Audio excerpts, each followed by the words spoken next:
Hi, everyone. I want to welcome you all to my Royce in the House YouTube channel.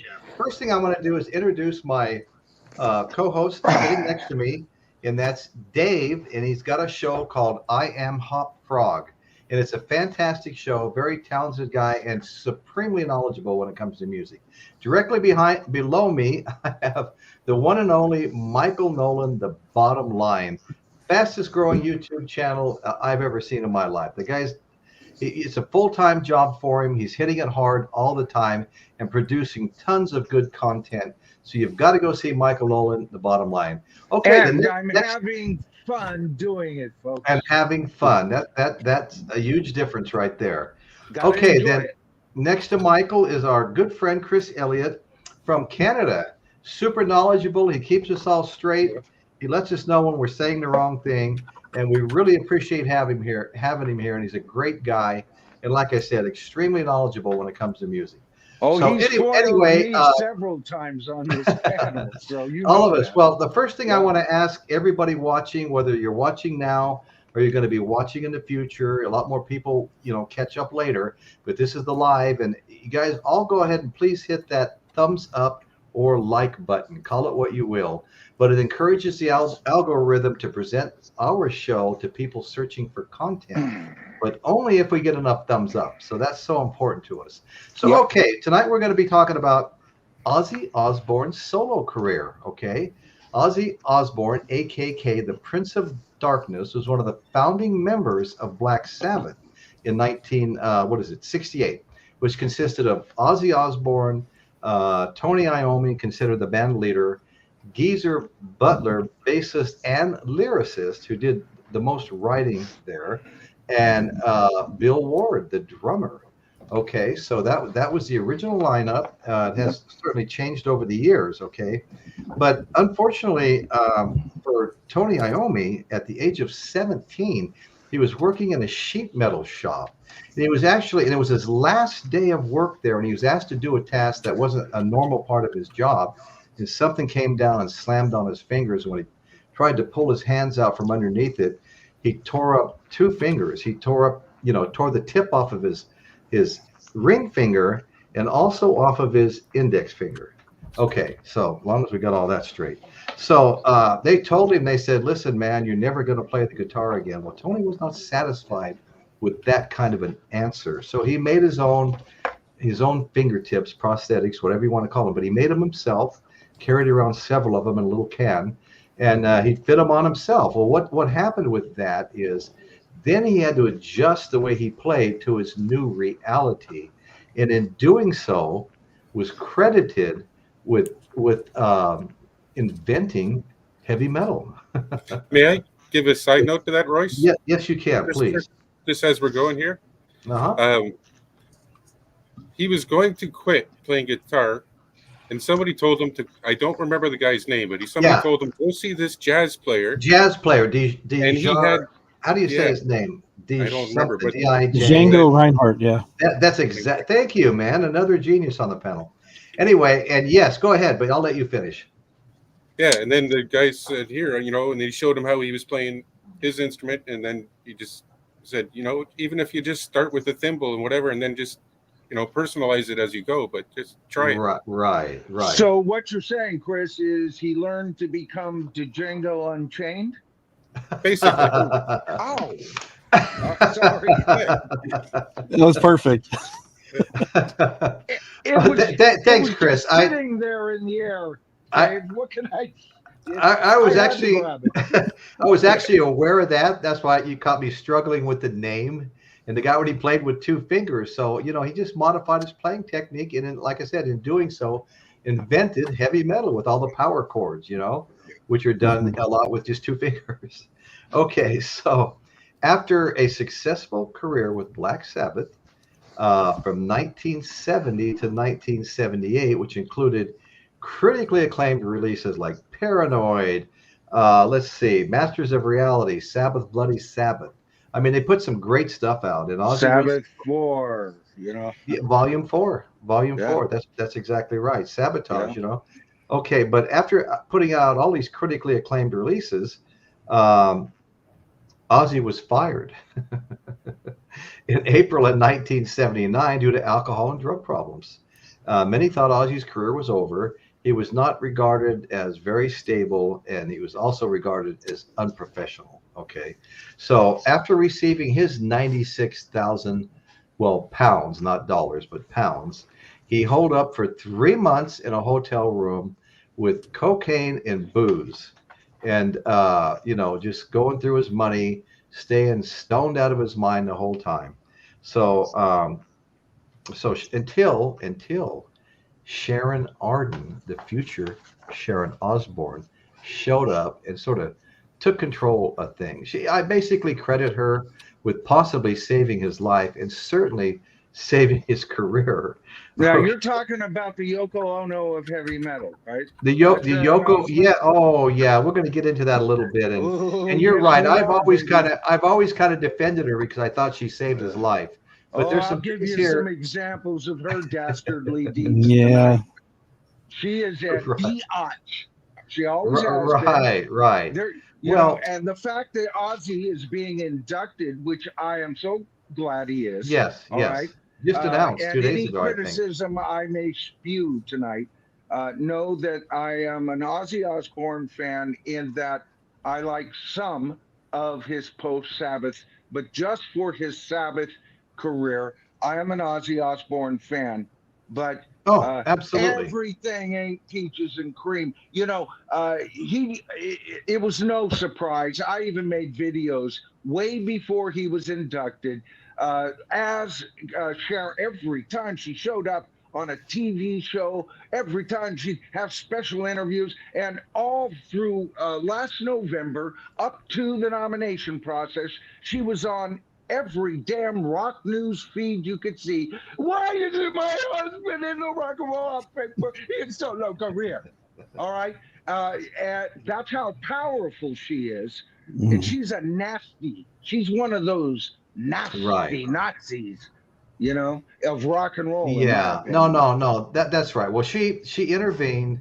She stepped in. She helped Ozzy get cleaned up somewhat, enough to move forward. And convinced him he should do a solo career. He had his misgivings about that, but she talked him into it. Now, Sharon had met Ozzy way back in 1970 when Sharon's father, Don Arden, actually worked for Black Sabbath. You mean the guy that was known as the Mafia? The Godfather, I think. Music industry. I think he was the same guy that threatened to break Jimmy Page's fingers for trying to get Martin, the guitar player. So everybody on the panel would agree this guy was a monster, Chris? Yeah, he was a monster. Okay, all right. Okay, so now and by all default, I can do is encourage our listeners to consider this old saying. Okay. All right. The leaf don't fall too far from the tree. I Yeah. thought that was the apple. Apple leaf, we'll take either one. We'll go with apple. So Sharon got him to start a solo career with her, of course, as the manager. And, eventually they were married in like 1982 in Hawaii and had 3 kids. Okay, let's get through that part of it. Okay, after encouraging him to pursue a solo career, Sharon took over as manager of the band. Well, who was the original band members? Okay, we had Ozzy Osbourne, Randy Rhoads. We had, let's see. Daisley? Lee Kerslake. And from Uriah Heep. From Uriah Heep and Bob Daisley. Bob Daisley is an important part of it. Yeah. And he was the drummer, okay? So, put the group together. Sharon made sure that CBS signed Ozzy as a solo artist, not the group. They were originally going to be called the Blizzard of Ozz with 2 Z's. Right. Well, she don't want to waste any. It was going to be the name of the band, But she didn't want to have to waste any time negotiating with the other guy's attorneys on things, So she made sure it basically was owned by Ozzy. Okay. So and CBS made that easy because they didn't realize where the creative drive lay. Okay. He then began a successful solo career with the album Blizzard of Ozz in 1980 and has since released 13 albums. The first of 7 which received multi-platinum certification in the U.S. He has since reunited with Black Sabbath on a few occasions as well. So Sharon wasn't happy with Kerslake's, Rhoads, and Daisley. They were getting a little bit too much credit, and she didn't feel like everything was supposed to be equal whatsoever. Let's be clear. She wasn't happy with them because they were the true artists of the band, writing the material, and Ozzy, making Ozzy what he, and not only that, they were propping him up because he was still getting stoned out of his mind and was often late to practices and recordings and stuff. So they were the serious guys, and he was still being freaking Ozzy Osbourne. Okay, so he barely capable of making the studio, and he was in such a bad state at the time. It was all just too much drugs and alcohol. Okay, so Ozzy's image of creative genius, or more to the point, threatened her meal ticket. When Sharon took control of the career, she deemed she went against everyone who threatened Ozzy's image as the creative genius. So sure enough, Bob Kerslake and Daisley were fired in the summer of 1981. Did you guys That's know all that? right. They sued their ass back. Well, I know, but their names were erased from the album as if they had never existed, Michael. What? And Ozzy's career would never again reach the heights of Blizzard of Ozz, okay, despite the best efforts to drum up publicity. Okay, so Tommy Aldridge, the drummer, and Rudy Sarzo, bass player, took over for the fired members at that point.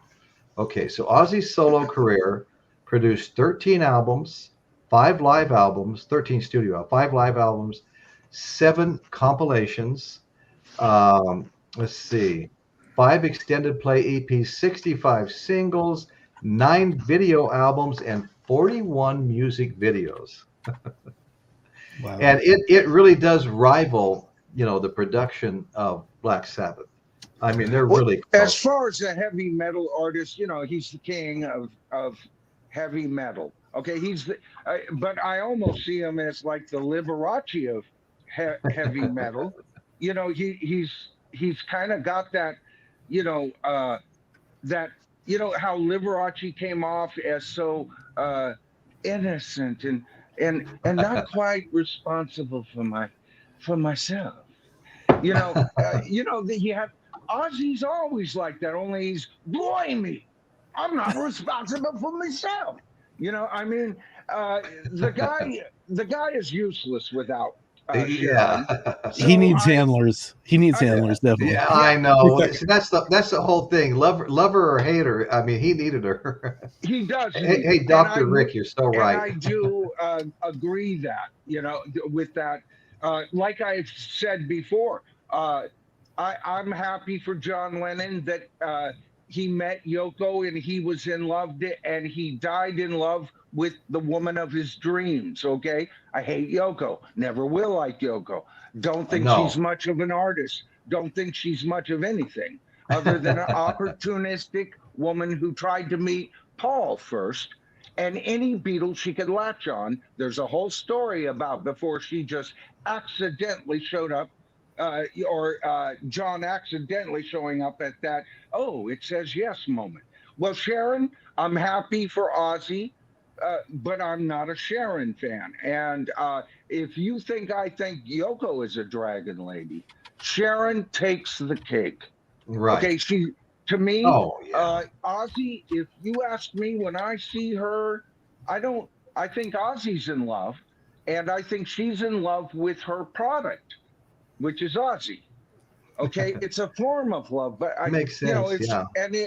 And I could just hear her going, "You motherfucker!" if she heard me saying something like that, because that's usually her. That's a really good impersonation of her.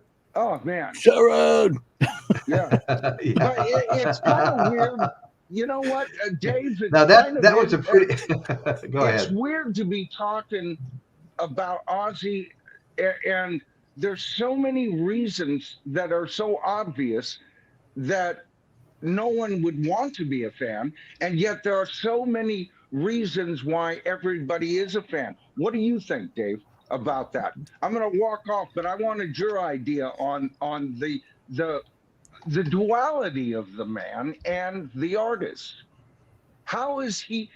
How has he come to the position, besides his wife, to the point of being honored in the Rock and Roll Hall of Fame this year?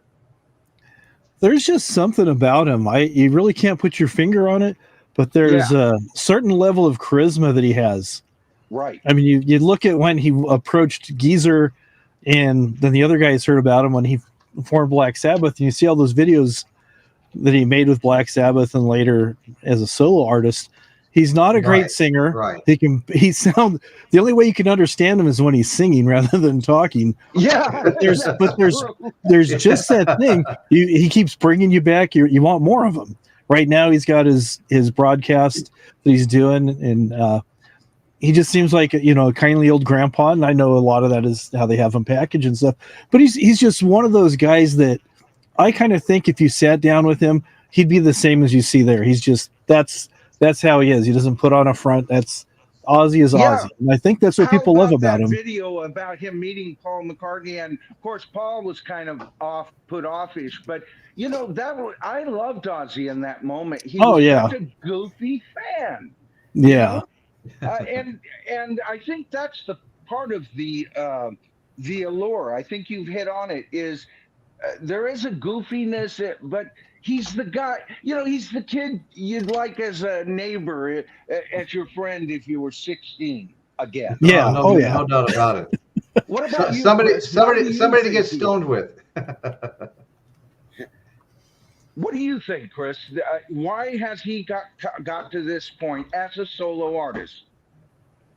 Well, he's been able to adapt a lot more than most heavy metal musicians from the 80s. So he's got that going for him. In the 90s, he had the No More Tears album. That kind of, because he was starting to fall off in the end of the 80s. His music, I don't even have any of his CDs from there, and I don't miss him. But when he hit No More Tears and Osmosis, then he started picking up a little more steam. And then he was working with Black Sabbath in between there. When I first heard No More Tears, any hesitation that I had of his music, and there were a couple other cuts, but this was the first one that I heard as a song that impressed me as much as anything he had done with Sabbath.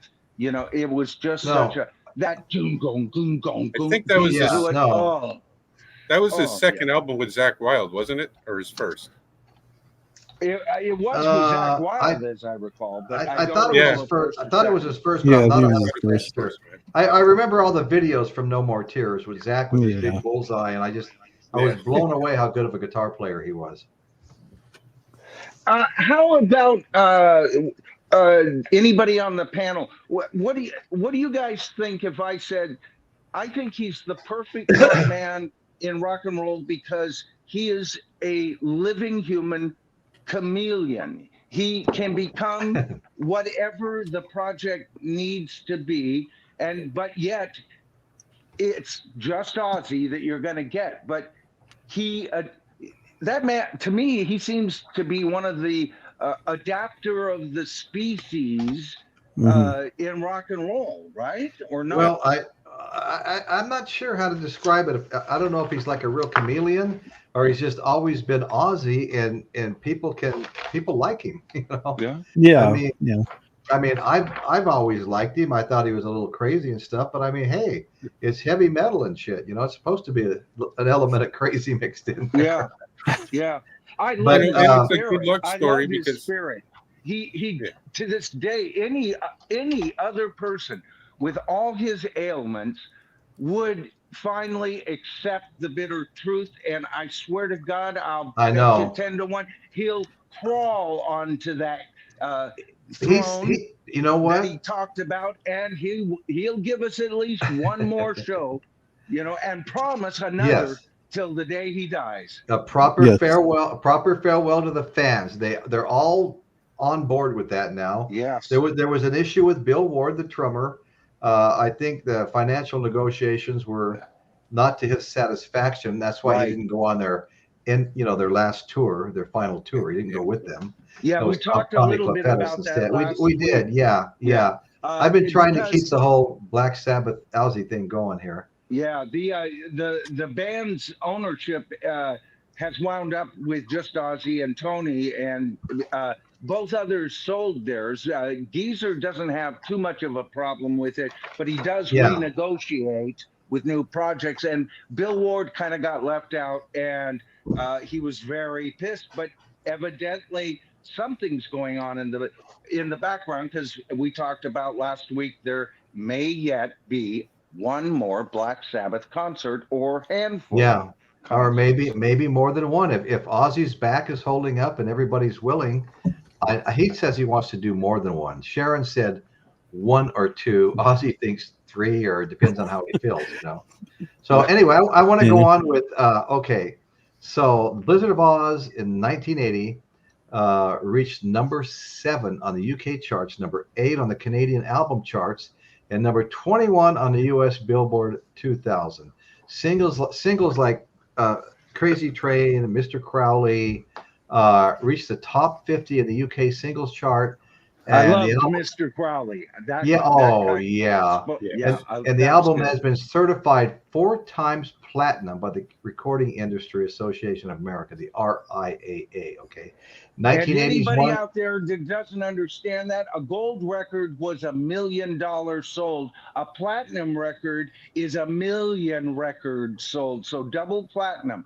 2 million records pressed. Yeah. Oh my goodness. Yeah, you know, that's huge. So okay, so Diary of a Madman reached the top 20 in the UK, Canada, and US, and was certified triple platinum by the RIAA. The album was the last to feature Daisley and Kerslake, both of whom were fired before its release and replaced by Rudy Sarzo and Tommy Aldridge.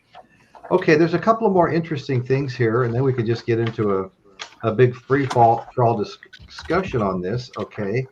As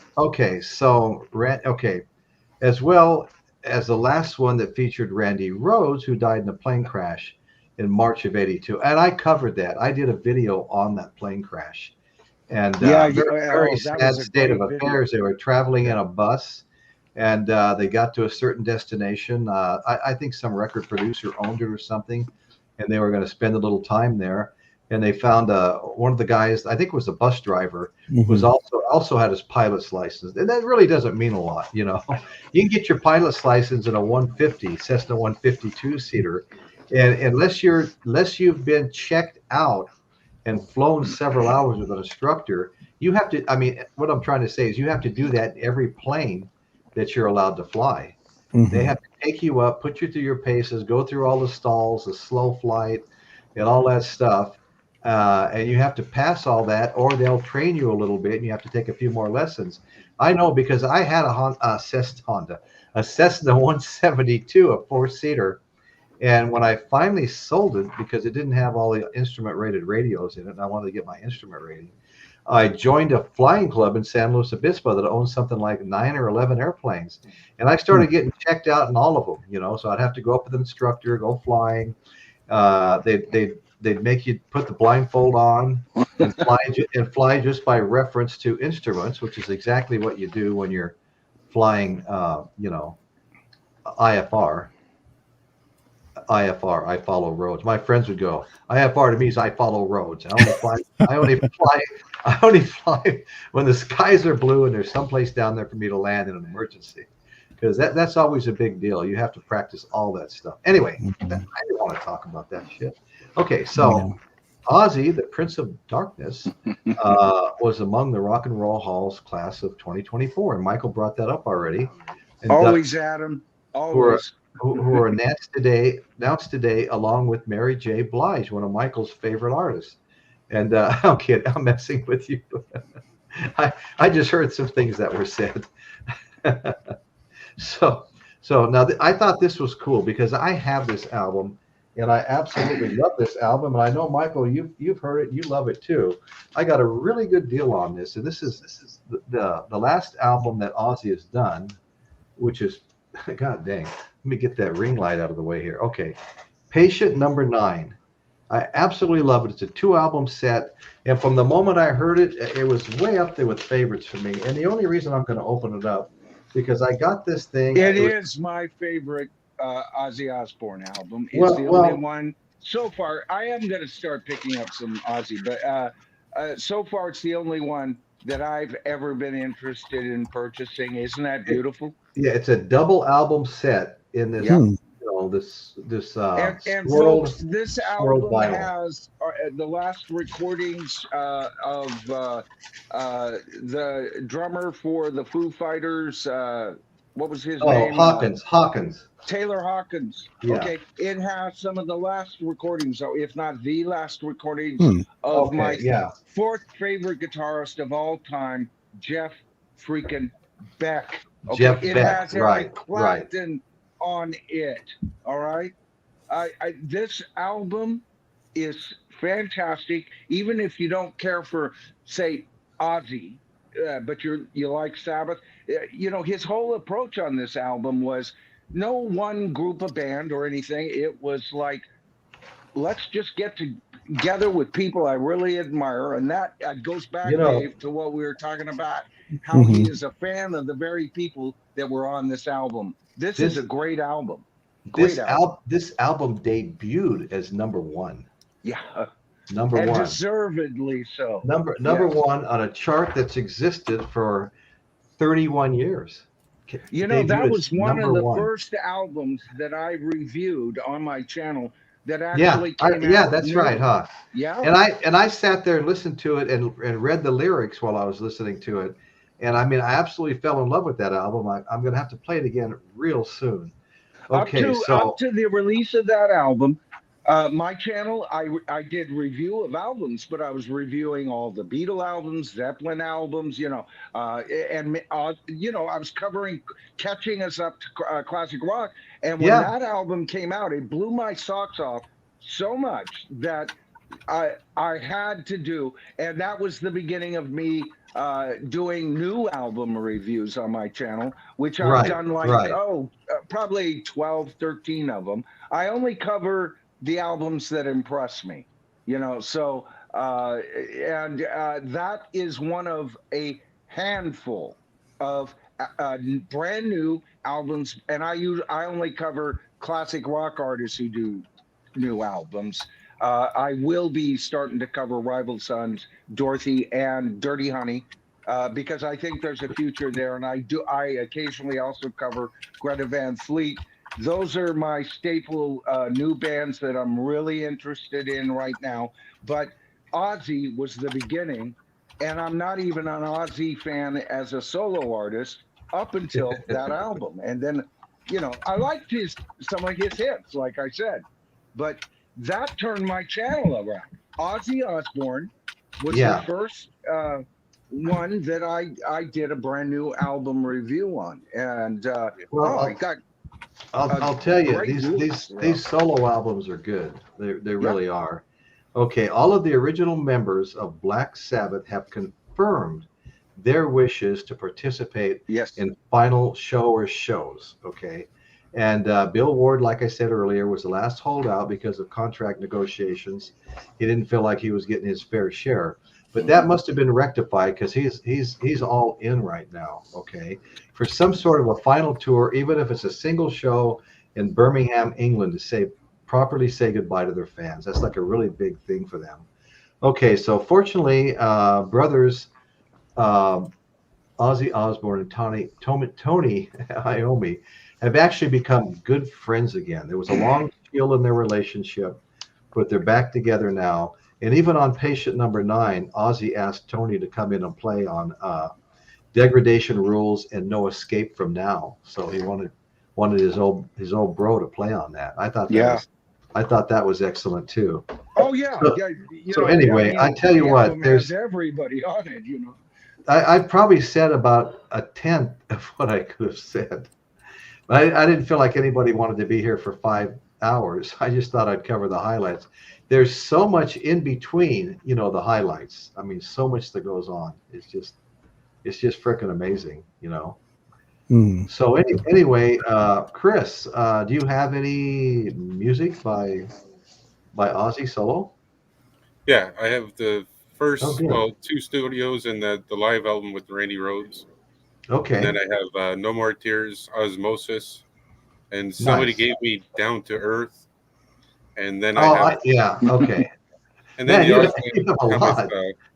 compilation. Okay. Well, I have. What would the panel think is the top 3 Ozzy albums? Because like I said, I'll be kind of investing in him down the future in vinyl. What are the top 3? A picture's worth 1,000 words. Diary of a Madman. Okay. All right. Diary of a Madman.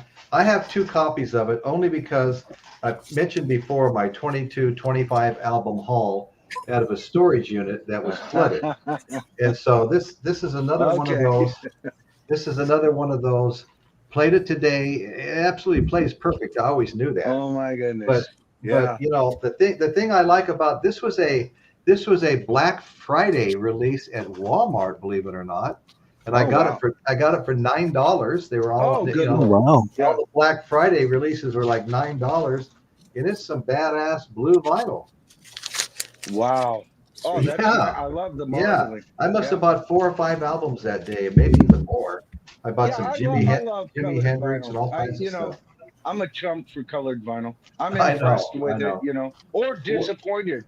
Sometimes I'll get it, I go, oh, well, this wasn't as deep purple as I thought it should be. It's attractive, but right. Okay, and here's another one that I would recommend, of course, Blizzard of Ozz from the same storage unit. Yeah, okay, so I got a couple of damaged covers where they sat in water, but so did that the 3 Little Eggs, that one from the band from England. What was the name? Jeff Beck, Jimmy Page, The Yardbirds. Yardbirds. Yeah. That had water damage on it too on the bottom, but from a completely different place. People need to elevate these things when they're storing them, So I would recommend Blizzard of Ozz, which I have. Beautiful, Dave. I love that. Oh, and it changes on the other side. So many of them just have the same thing on both sides. Yeah. And I have that back here too. So I have Blizzard of Ozz twice. I have Diary of Madman twice. I have Patient Number 1, 2-album set once. I don't need it twice. Brand new. But I also have a favorite of mine, Michael, No More Tears. I have that on CD. I want to get that album just because I love that song so much. Yeah, I love that song too. The lady's in the big tank is filling up with water as she cries. Yeah. That had numerous great songs on it, and Zakk Wylde's guitar playing was just superb. What do you think, Chris? Are those 2 that you would recommend as well, or? Well, my top 3 I'd have to say is probably Diary of a Madman, and then No More Tears, and then Osmosis. Okay, all right, Osmosis. Yeah. Like I just find Osmosis is probably one of his heaviest. It kind of goes. The sound kind of almost goes back to the mid-70s Sabbath kind of sound. Ooh, yeah, with Ozzy solo twist to it, right? But, Ozzy's sound. That would interest me. Yeah, Ozzy's sound is vastly different from Black Sabbath. Oh yeah, Iomi's riffing is just amazing. It's a nice gatefold for the tribute. But the song Harry Mason that opens up the album, that just catches me. I like that one, and then the next one, Thunder Underground. It's just really heavy. Zakk Wylde playing awesome. Wow. Okay, I'm gonna I don't Spotify, but I'm gonna Apple Music these albums and make my decision. Yeah, Zakk Wylde.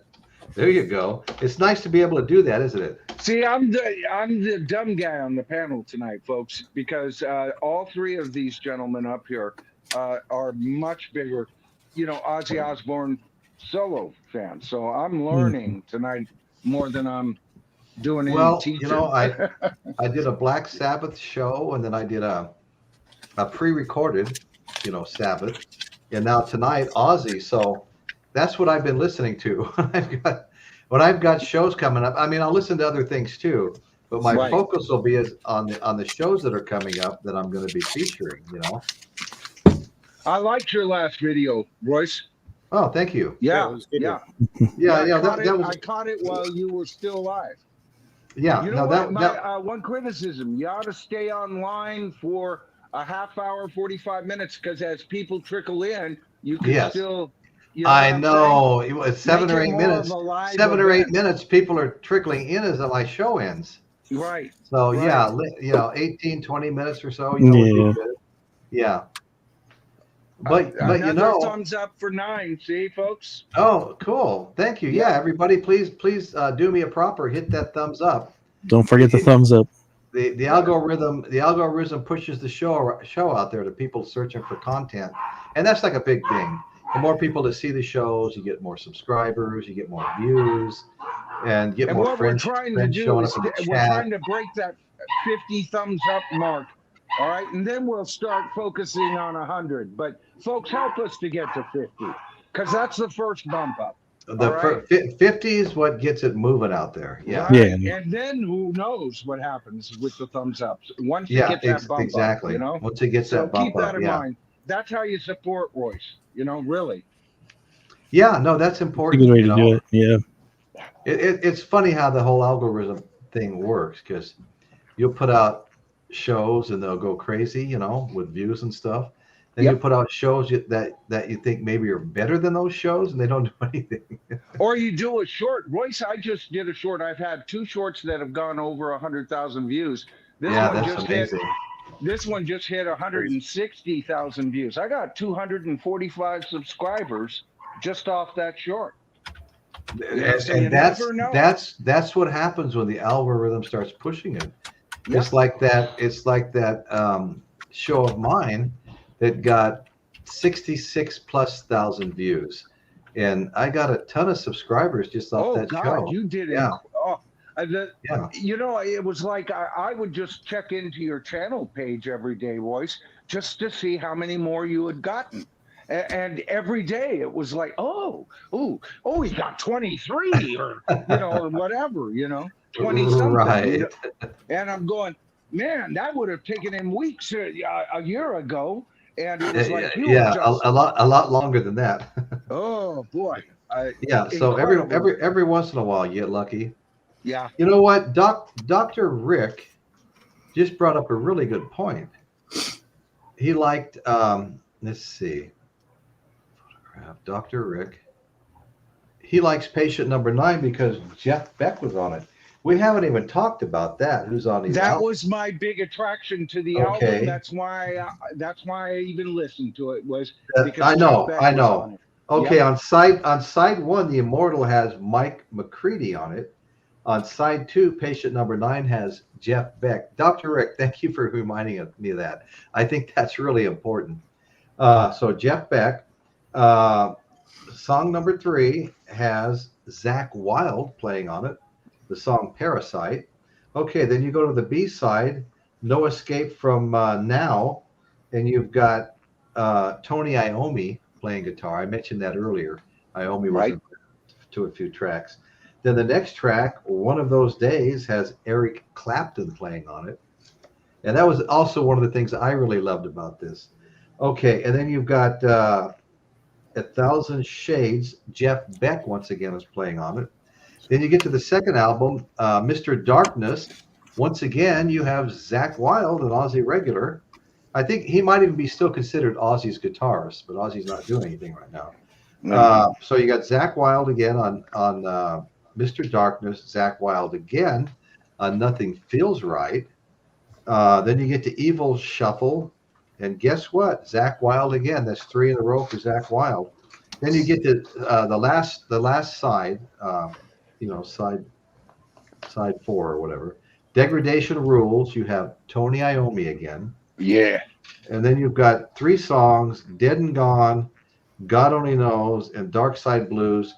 And I think that's all just his regular band with no featured artists. Is that how you understand it, Dave? Or I think so. Yeah, I don't actually have that one, but yeah, because they don't actually list anybody on those. That was my impression when I looked it up. All the information was all the usual suspects with special guests galore. Exactly. Mm-hmm. Yeah. No, it is Music Sanctuary. I think it's an excellent album. I really enjoy it. Me too. Just a world of talent on it. And you know, a lot of people. I think it's got staying power. I think people are going to be listening to it Yeah, years from now. It's going to years be from very now. seekable Right. as far as media goes. I consider it a near masterpiece.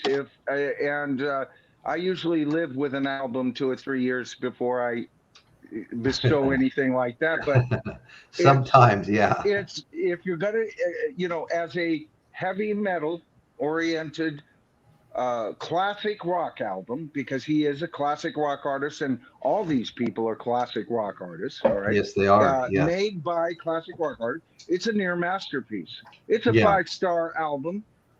Is it which is my highest ranking, and then if it's a masterpiece, it's a 5-star plus.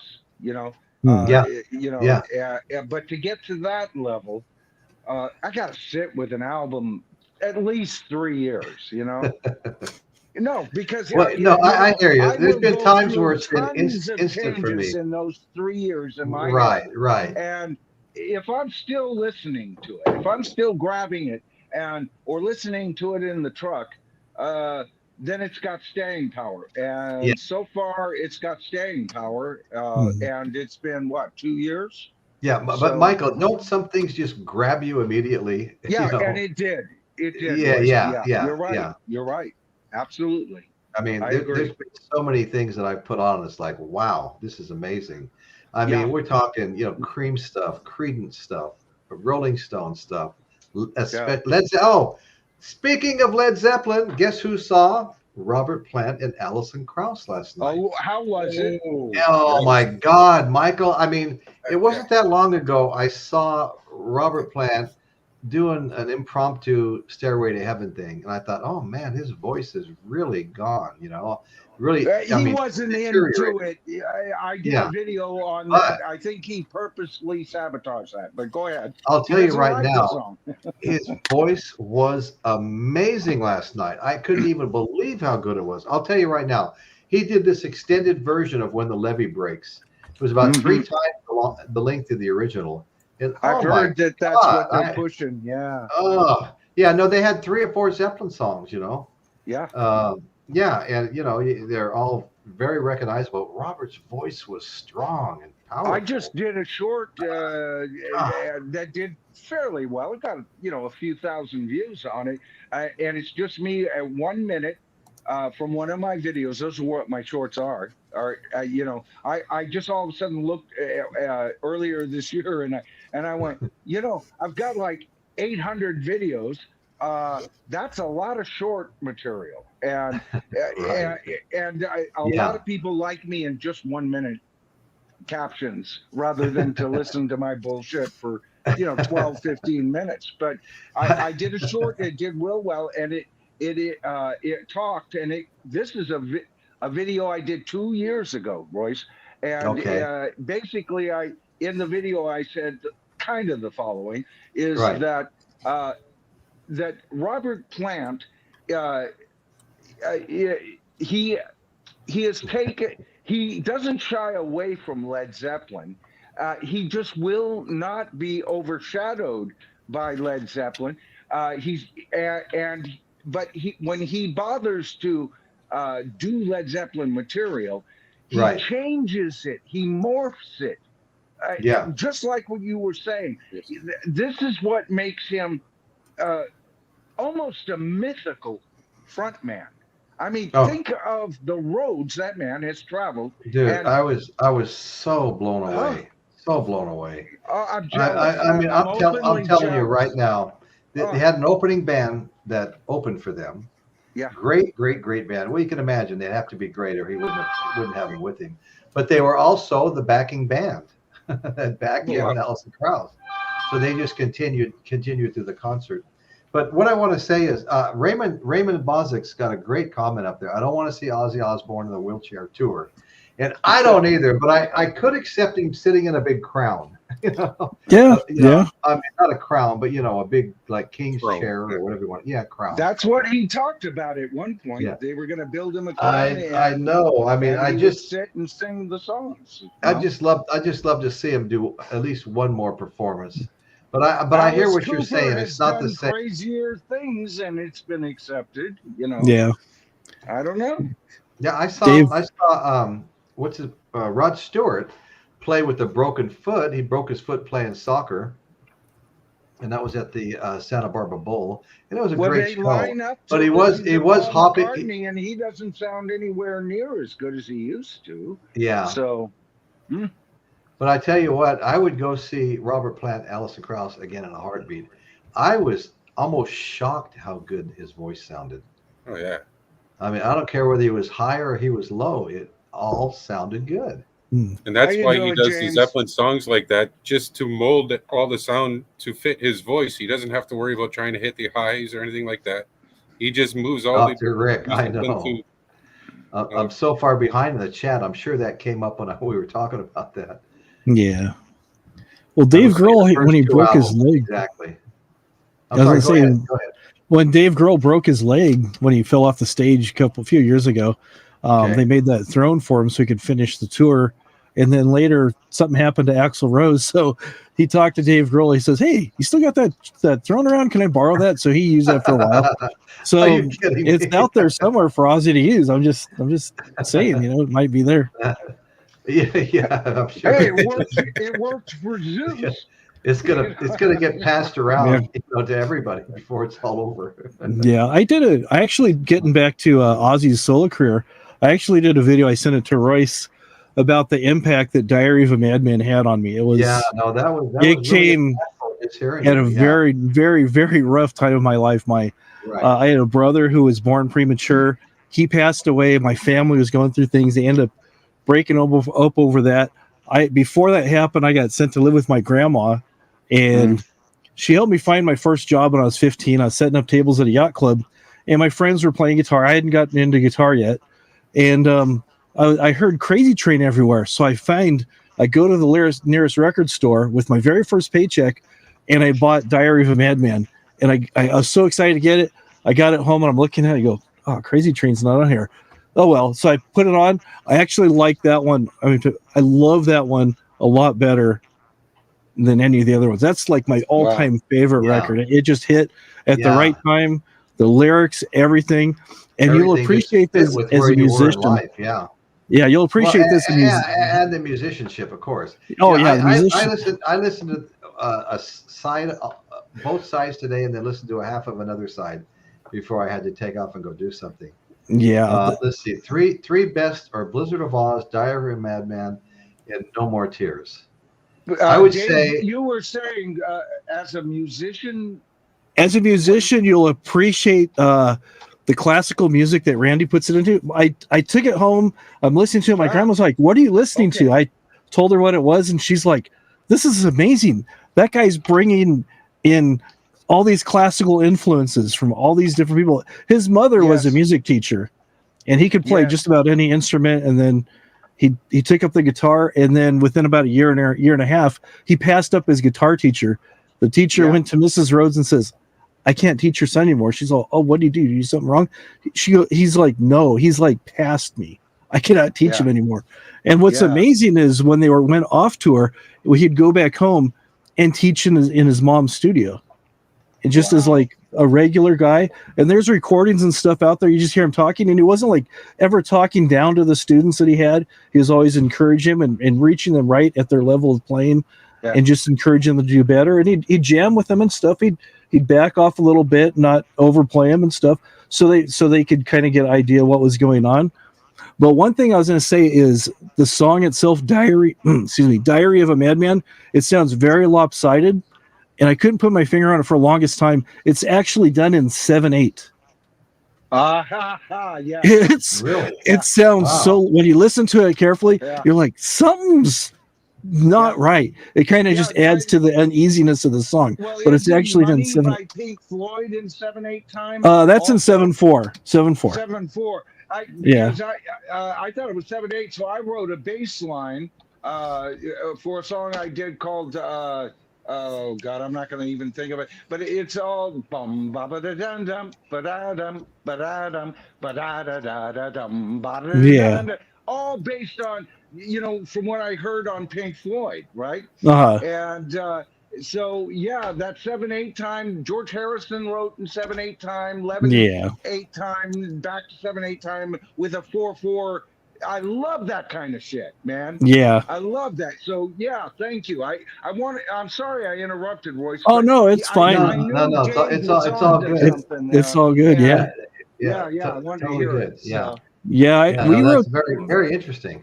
We wrote a song one time and we're having trouble getting things to line up because we're playing in 4/4 and just messing around. I go, how about this? And the drummer's like started playing along with it, and the guy who was like singing, playing guitar goes, that's awesome. What is it? And I go, said it's like 6/8. And the drummer's like, yeah, it's 6/8. So the verses were in 4/4, then the chorus ended up being 6/8. But that was the only way it worked. It didn't work going like a straight 4/4 or doing 6/8 for the whole thing. It's just, you find something that makes the song breathe. I love time changes and everything. That's just one reason why I'm a big Yes fan. They're all over the place, and I like to be carried on the journey that the time changes can do. It's like a jig in the dream as you're listening. Oh, this is what it means, Exactly. I hear music that way, my training in music and my background, which is limited, I wasn't the second Van Halen on guitar, nor the new John Paul Jones on bass. I was primarily a songwriter, but basically, to me, when I hear time changes with great melodies, harmonies, then it's not just like what the Beatles offer, although the Beatles mess with time changes too, but just, more subtly.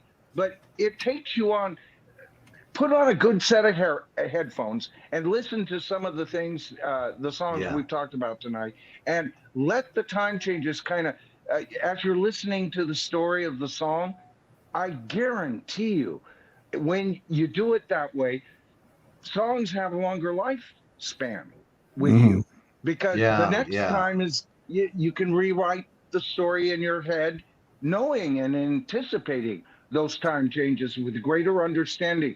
That is when you become a serious music listener. I'm not saying an audiophile. I am not an audiophile. There is a difference. There is a difference. I have nothing to do with those stick in the muds and everything. No, audiophiles have a place, and they're in their own club, and I'm never going to join that club. No, but I really enjoy listening to some of them. Oh, and I'm a fan of David. David.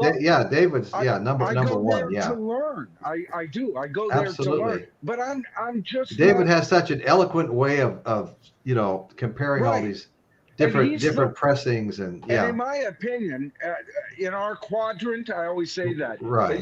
Those are the content creators that we're all aware of. And David Safe and Sound, David Texas Safe and Sound? Yeah. Anyway, it's Texas Safe and Sound Audio. Yes. He's got a great ear. He's got a lot of knowledge. His channel is actually evolving and everything. So no cut down to audio files, but a lot. No, and I knew you weren't. Yeah. I knew you weren't doing that, They'd be the last people on planet Earth I'd want to have a cocktail with if I was a drinking man. A lot of them are just full of shit. But David is not. Okay. Let me ask. Not. So no, not at all. All right. Let me ask the panel here. Does anybody have an answer for Michael Chavez's question about Ozzy performing at that California concert last year, or did he cancel? Anybody? I don't know personally. I thought he had canceled. I hadn't heard. So. Well, I know 2023 and 2024, both years he had to cancel the shows he was going to do because of his, I know that I had a video out earlier in 2023, early in 2023, that said he had canceled. So that was very early. So whenever the California concert came, it'd have to be really early. Yeah, I know the rest of the chat can't see some of these comments, but James Watson wants to know who had the better hair, Robert or Allison, and by far was Robert. Robert, yeah. I saw Metallica and Pantera on Friday night. Really good show. Different seeing them in the round, and the boys are getting a little gray. Yeah. Oh, yeah. Yeah. You know, But Dan is McNew. Pantera really Pantera? No, well, no, they're not. They had Zach Wilde, you know, playing the guitar, as opposed to, of course, poor Dimebag got murdered at one of his own Right. on one of his own shows. And Dan McNew just had something on. Dan McNew was really good friends with Pantera's guitar player, Yeah. and Vinnie Paul, his brother, Dimebag and Vinnie Paul. He was good friends with both of them. In fact, he used to hang out at their strip joint. But anyway, I don't know why I threw that in. It is Texas, you know. It is Texas, yeah. Like I'm from Vegas, you know. But anyway, the rest of the world doesn't see that stuff. But anyway, so what I was going to say is there was just Dan just had another tribute on. Dan McNew, who used to be a regular co-host with me, started what's called Ride for Dime. It was a Harley Davidson ride where a bunch of bike riders would come in and they take a ride to some destination in honor of Dimebag Darrell. And Dan started that whole thing, and then other chapters started popping up in different states, and it just kind of really, really grew. At some point, Dan just kind of stepped back and said, "I'll let these other people run this hall now." But he's a huge fan. He goes down, you know, Vinnie Paul and Dime are there's like a wrought iron gated off area with both their huge gravestones in there, and Dan's there at, you know, every birthday, every important date, you know, and a few people will show up and, you know, honor him, you know. But how is Dan doing these days, Royce? I know. Dan, he's not doing really anything in the whole podcast realm. He does have because I check occasionally and nothing's coming out. Last thing I heard was he was dating somebody or seeing somebody. And he still is. You know, Dan has had about, I think, 9 heart operations now. Mm-hmm. And just recently there was something wrong with his aorta, and I was seeing pictures of him. Well, from the gown to the feet that he would take, laying in the hospital bed. He was putting them on Facebook. And incidentally, if you guys, some of us are friends on Facebook. If you go to, you know, my profile, Royce Eddings, you should find some of the songs. I did some Facebook Lives last night at the Robert Plant Alison Krauss concert. Oh. Caitlin popped in, and a few other people popped in. And they really, and Caitlin was, wow, Robert really sounds good. And Robert really did sound good. Wow. Okay, we got Mark GAS Station here. Hi, Mark. How good were your tickets, Royce? I was what they call the grass area. Okay. You've got, but it is, you know, it is a small amphitheater at a winery. Right. I saw pictures of it because I considered that show, and I thought not that far. I won't go that far. So now I'm kind of wondering why I should have gone. But anyway. Well, so what happened to me is I found these tickets. And I think they were like $140 in the grass area, and so you're not sitting in a seat anywhere. But I mean, the grass area is still closer than some of the more expensive tables that are up behind you. You know. Well, I'd rather sit in a $240 grass area, or how much was it? $210? Or well, they were 140. It was 140. I went by myself. Okay, 140 in a grass area of a smaller arena. Compared to $250 at the nosebleed of the whatever stadium you want to talk about. To me, it sounds like you got a great deal, in my opinion. Well, I didn't actually get to finish my story. Oh, by the time they put the bill in front of me, my $140 grass seat was $200. Oh, and wow. It wasn't Ticketmaster, it was somebody else, and it was a resale. That's $50 off what I'm talking about, and you're much closer, and it's a wonderful venue that has great acoustics, by the way. So I want to ask you, Michael Chavez is saying that Sharon is not the Yoko of Black Sabbath. And I was just gonna, well, it wouldn't have been Black Sabbath anyway. She would have been the Yoko of Ozzy's solo career. Oh, But she didn't. I would never say she was the Yoko Ono of Black Sabbath. I think I said No. she was the Ono of heavy metal, is how I said it, and I still stand by that. I'm Yeah. sorry, buddy, but Lee Kerslake and Daisley, we didn't get into the fact that Sharon Osbourne purposely took them off tracks that they had played on and then put the album out No, by we, erasing their yeah, names yeah. and everything else. They sued her, not only Arden, but her directly. And she did that because she's the kind of person she is. Nobody honorable does that. No. Well, no, Michael, that did come up tonight. I actually told that story. Yeah. All right. Yeah. Well, it must have passed my attention because we talked about how they sued her, but we didn't talk about, or they sued Ozzy, but we didn't talk about her being directly sued by Lee Kerslake and Daisley because No, that we that, did. No, you're right. We yeah. did not talk about that. No. I mean, that's got to be one of the dirtiest freaking tricks I can think of in rock history, if you think about it. Well, I know she didn't want them getting credit. She wanted it to appear, at least, that Ozzy was some kind of musical genius and he was composing and writing everything. Yep. And everybody else was just like the just album supporting. that he claimed to totally write and didn't. You mean that one? Yeah. Yeah. And she's behind it all.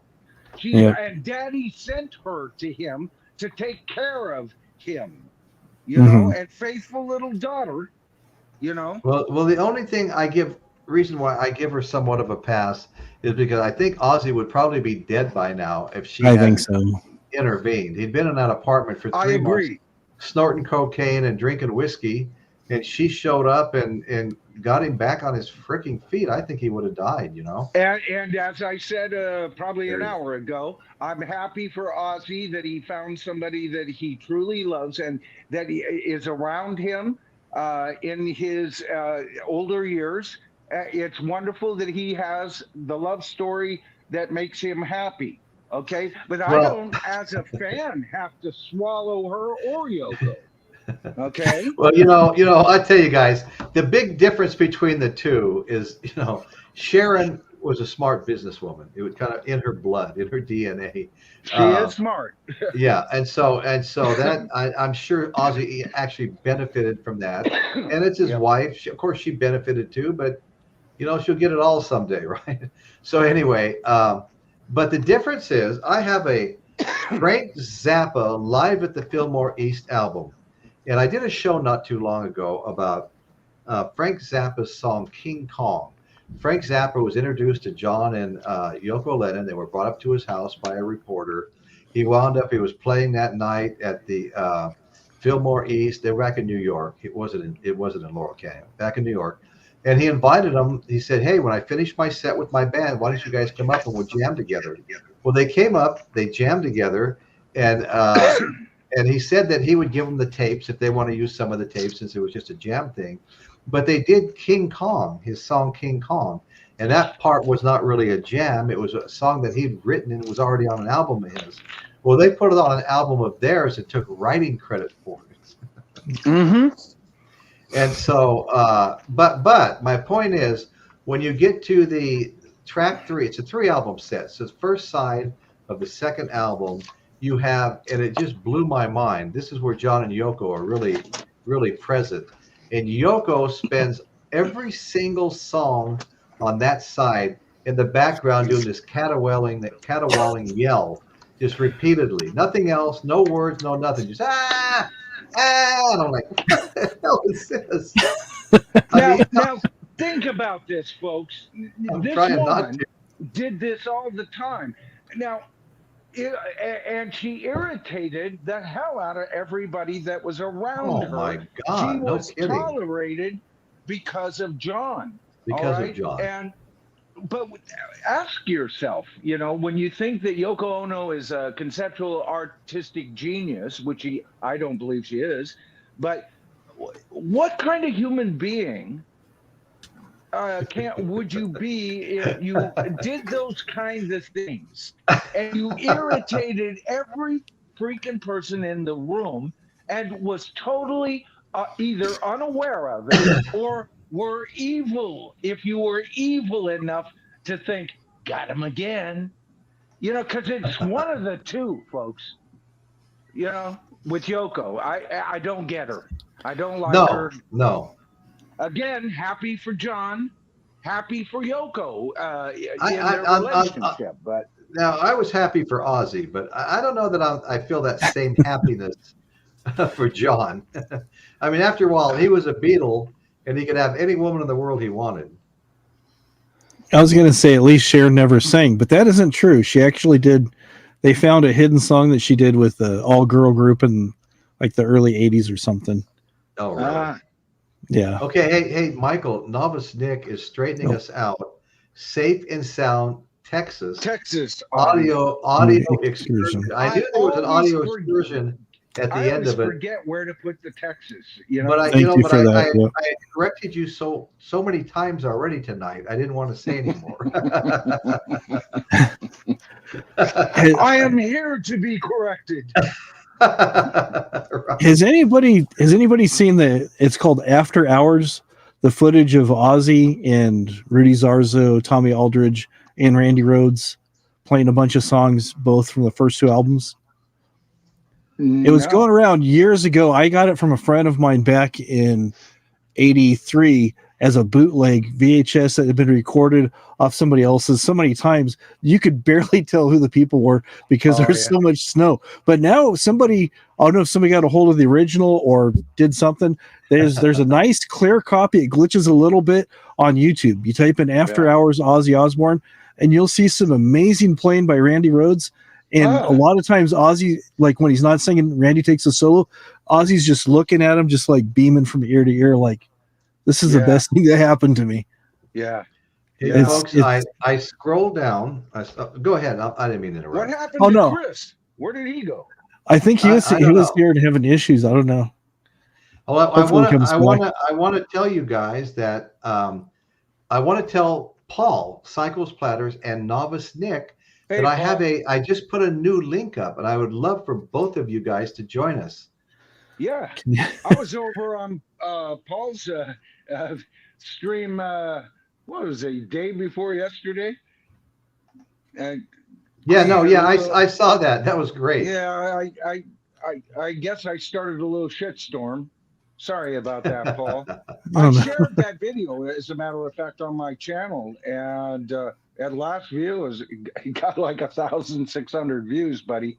So people. No, it was you. You always get these videos you make from our shows. Our numbers pale by comparison. Always. Yeah, but you know what? To me, if the content is there, hey. Oh yeah. I had asked Paul. Welcome back, Chris. Shared another. Thanks. You're right, Dave. My computer just messed up.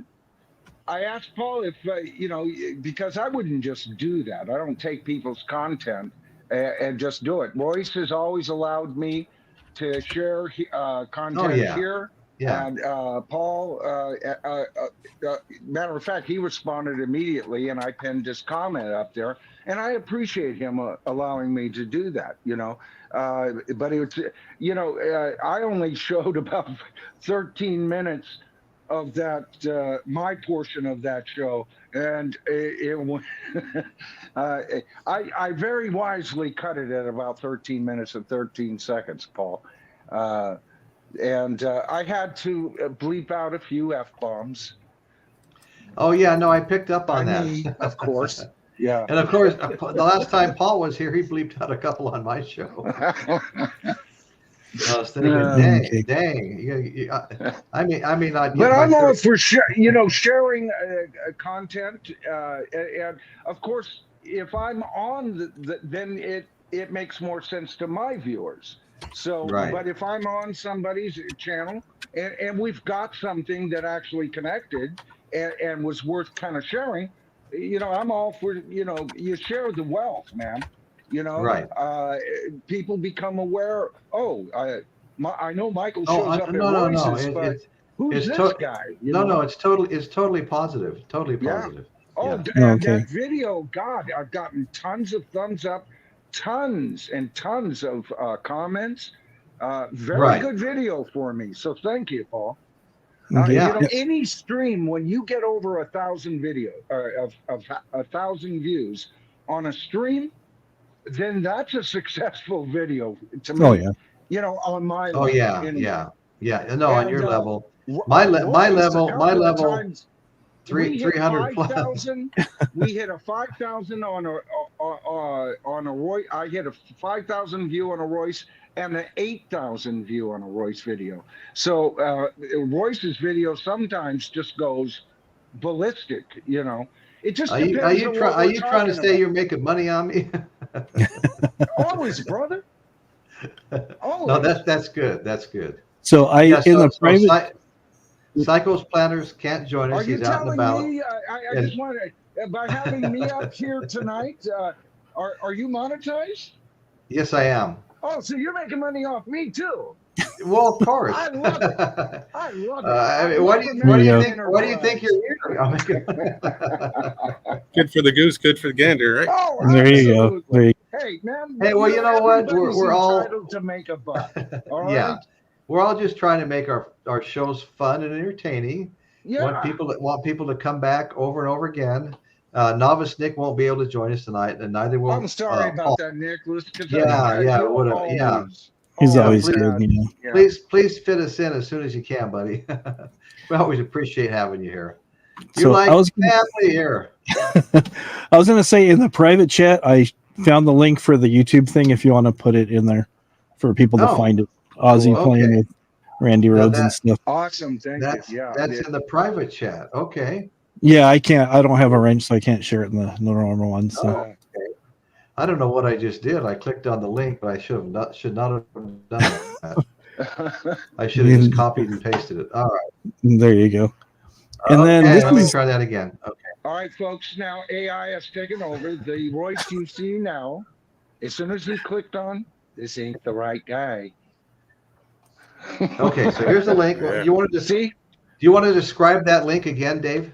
okay. That is from a TV show called After Hours, and Ozzy and the band are performing live for the TV show. It's in a studio. There's no audience. It's just them playing. But the way they're playing, you'd swear there's an audience there, other than the stagehands and different people. But it's amazing to see.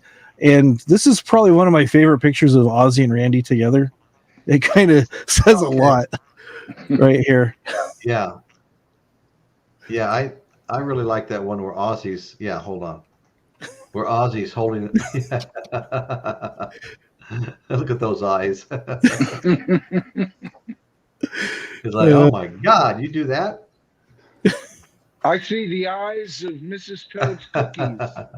Yeah, I have a picture, and I don't know if it's like banned or what, but I've copied it off the internet. Good night, Nick. And I've loaded it. Yeah, good night, Novice Nick. Good night, Nick. Thanks for being here, buddy. We appreciate you. And it's Ozzy Osbourne with the bat, with the bat's head in his mouth, and he's right in the process of biting that head off. And I keep trying to load it because I want to show it on I've done 3 like Ozzy shows recently, and it just will not load. I mean, I have it, I load it, but it doesn't come on. Maybe the animal rights people got involved and you can't show that. I don't know. It's got to be something. Welcome back, Chris, by the way. We missed you. Yeah. Well, what was it? Jeffrey Flint earlier was saying, tell Michael to turn his volume up, but we kind of went through that earlier and you were trying to get it up higher. Not much I can do about it, folks. No, I was that's worried right. about that. So Okay. Here's that link. You guys should all copy this link that Dave put up. Yeah, I'll have to come back and look at that too, Dave.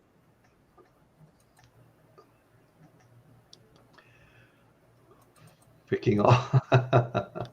You know what? I had to skip a whole bunch of chat. I was so far behind. Every time I think I'm getting close, I scrolled the bar up, and I still haven't reached the bottom of it. Yeah, it is moving fast tonight, and I really appreciate that too. I'm really happy so many people have been joining us lately. I've been wanting to build the chat up and get as many folks on here as we can, because that makes it a better show. I mean, I really enjoy the chat. I can't always keep up with it and pull everybody's comments up, because sometimes it's going so fast. You're in the middle of talking and interacting, and before you know it, you just can't catch up. I mean, I've been trying to catch up with it all night long, but I love the chat. I love everybody in it, man. They're just a great bunch of people, and they're smart, and they really know what they're talking about, and they're just great people. And any one of them could come on the panel at any time and do a great job. Oh, yeah, I agree. Yeah. A lot of knowledgeable peanut gallery people. Oh, yeah. Yes. Oh, what happened? Hey, okay, there we go. James, thank you. Man, that's the exact picture I've been trying to put up. Look at that. What says Ozzy Osbourne's better than watching him bite the head off a damn bat? I mean, there you go. Hey, James, thank you. I've been trying to put that up for a long time. Not one of his better moments. How can I say that? No. Well, the story has it he thought it was a rubber bat. Right. Supposedly, yeah. Can I say one thing? Also, we were talking about how Ozzy kind of weaved his way through the 80s and 90s and stayed relevant. Is if you look at all the tours and festivals he set up, like Ozfest and everything, that kept him in the forefront as well. Boy, like, that's a good point. Yeah. He didn't disappear at all. Even when he wasn't recording, he was setting up his tours. He was always around. People who didn't know rock and roll from Shinola always knew about Ozfest, Yeah. That was a biggie. Like he didn't sit around, Gringo. So he was always out there. We've been joined by my buddy Gringo Pines. Hey, man, really happy to see you show up, bro. Oh, Gringo? Yeah, Gringo's here. Dr. Rick, on the iPad, I can just click on the link and hit open in the background. Okay. I just don't know. I have had trouble with my computer the last 2 weeks. There was a time when I couldn't click on my typical links and go to YouTube or go to Facebook or go anywhere. I had to go through a roundabout way to get there. And it seems like it's starting to fix itself now. They do have the ability to do some internal repairs, when things are going haywire. Gringo Pines. Okay, here we go. I did see that for sale with the removable head. Yeah, they had good stuff. That's funny. That's totally awesome. Yeah. Excellent. Somehow Music Sanctuary brings up a good point. Ozzy wasn't the first one to bite to desecrate a bird on stage. Alice had him beat by a little while. Well, I had some pictures on earlier. Oh, here we go. This one loaded. Ozzy with a dove. Ozzy with a dove in his mouth. Oh my God. Sharon, you kissed those lips? Ozzy, I can't believe you did that. No, my question is, after he did those things, he went on to kiss Sharon's lips? I hope so. So what's weirder, that fact that he did it or the fact that she let him? Hey, oh, Chris, like the old Clint Eastwood movie, anything for a few dollars more. That's right. Oh, love it. So, Michael, do you have patient number 9, or you've just basically streamed it? I've streamed it, but it's on order. Oh, good. Yeah. Is it in the red vinyl or black vinyl or? I got the red vinyl. Oh, cool. Yeah, that's awesome. So anyway, so what are you going to order next in Ozzy or Black Sabbath? I'm going to listen to the first two, and what was it called, Chris? Osmosis? Yeah, Osmosis. Osmosis. Yeah. Yeah. And then I'm going to make up my mind. Yeah. Okay. There's a make up picture my of the mind. cover of it. Well, and how about on? By the time I There's get the to cover them, of it, though, Michael. I want to catch up with my Sabbath, and I haven't started that yet. So Yeah, there's a picture, Michael, of it. Oh, okay, good. I see that. Yeah. You know, Great. with Thank Sabbath, you may as well start from album number 1, the self-titled Black Sabbath, because that is so good. I damn near ranked it above Paranoid. When I listened to it again the other day, it is really, really good. Yeah, I with the payoff on Paranoid for me that makes it even with Black Sabbath is Planet Caravan.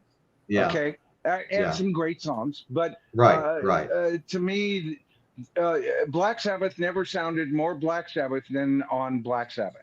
Bye, Angela. That I just want to say Black bye, Angela. Sabbath. Okay. Yeah, no. I know. Yeah. It's a horror tale. It's a movie of the week, folks. Listen to it and make up your own. Think of Hope Lang starring in it, right? You know, from the 70s. With guest starring William Shatner as the country doctor who can't explain why there are animal corpses. And is that a witch's coven? I mean, that you can make up your own story and listen to the album, and oh my God, you'll go places. Yeah. I should put out a disclaimer that no doves or bats were hurt during this podcast. That's a great idea. I disclaim there were no doves, no bats, or any other living, crawling creature, flying creature killed on this show. Damn it! Why didn't I think of that line? And there never, ever will be.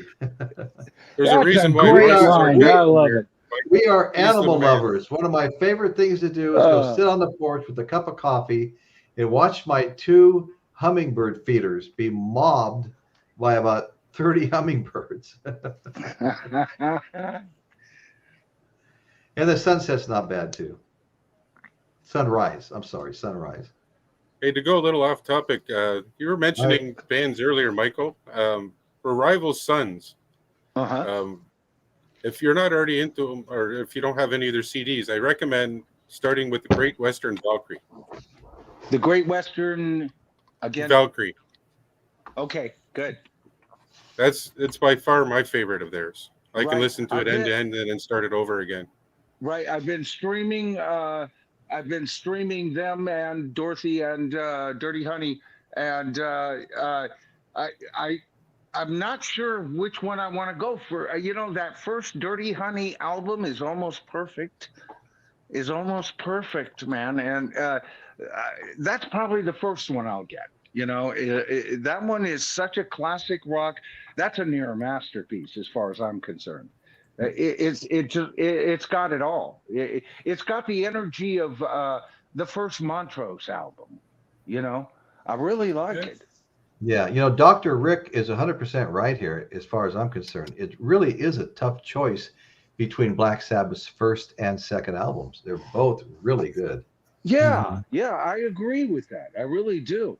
And the first album I bought was Paranoid, but I had already heard of Black Sabbath, and I bought it at a drugstore in a very small town, and they didn't have Black Sabbath, so I got Paranoid, and was very glad I did, and later got Black Sabbath. That was the next one, and by the time I got back to California, you know, Reality came out, and I love that album.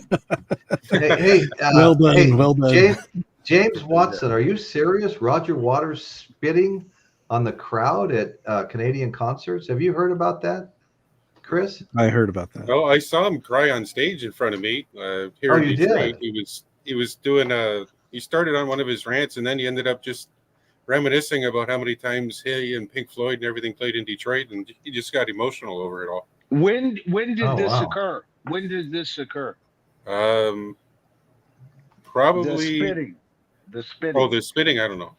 But him crying was probably like a year or two before COVID. Okay. Hey, James Watson, do you have any information on when Roger Waters actually was spitting on the crowd? Yeah. 77. Wow. 77. Olympic Stadium, July 6, 1977. What was that all about? So he was an asshole that early. Okay. Oh yeah. It didn't just happen overnight, Michael. So I guess he's. Could it be that he's always been an asshole? Well, ask Gilmore. Yes, Gilmore. Yeah. Yeah. Now I love him as an artist and can't stand the man. I'm a fan. Oh, I of know. his music. Yeah, that's I how a love lot what of he people did with feel. Pink Floyd, near genius, if not an actual genius writer, when he puts his mind to it. And some of my biggest videos have been to criticize him. And I lost a lot of subscribers criticizing him. But I don't care. I say what I want to say, Hey, Michael, Piccolina the cat's got some good advice for you. If you I haven't can't see the listened to, screen. okay, I'll read it. Michael hasn't listened to Never Say Die yet. I say start with the last album with Ozzy, Never Say Die. Ah, really? Yeah, I haven't heard that one very often. I had already kind of. Was it Technical Ecstasy that was just before that? Yes. Yeah. Technical Ecstasy. It's not a bad album, but it didn't quite sound Sabbath-y to me enough. And so I really never connected with their last one. I know what you mean. There's cover, though. I love the cover. I think that's brilliant.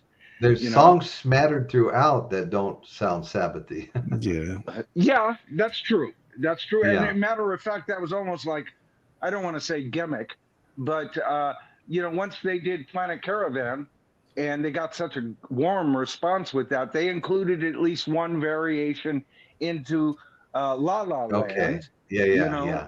Per album, and sometimes two or three. And I always like that about them, actually.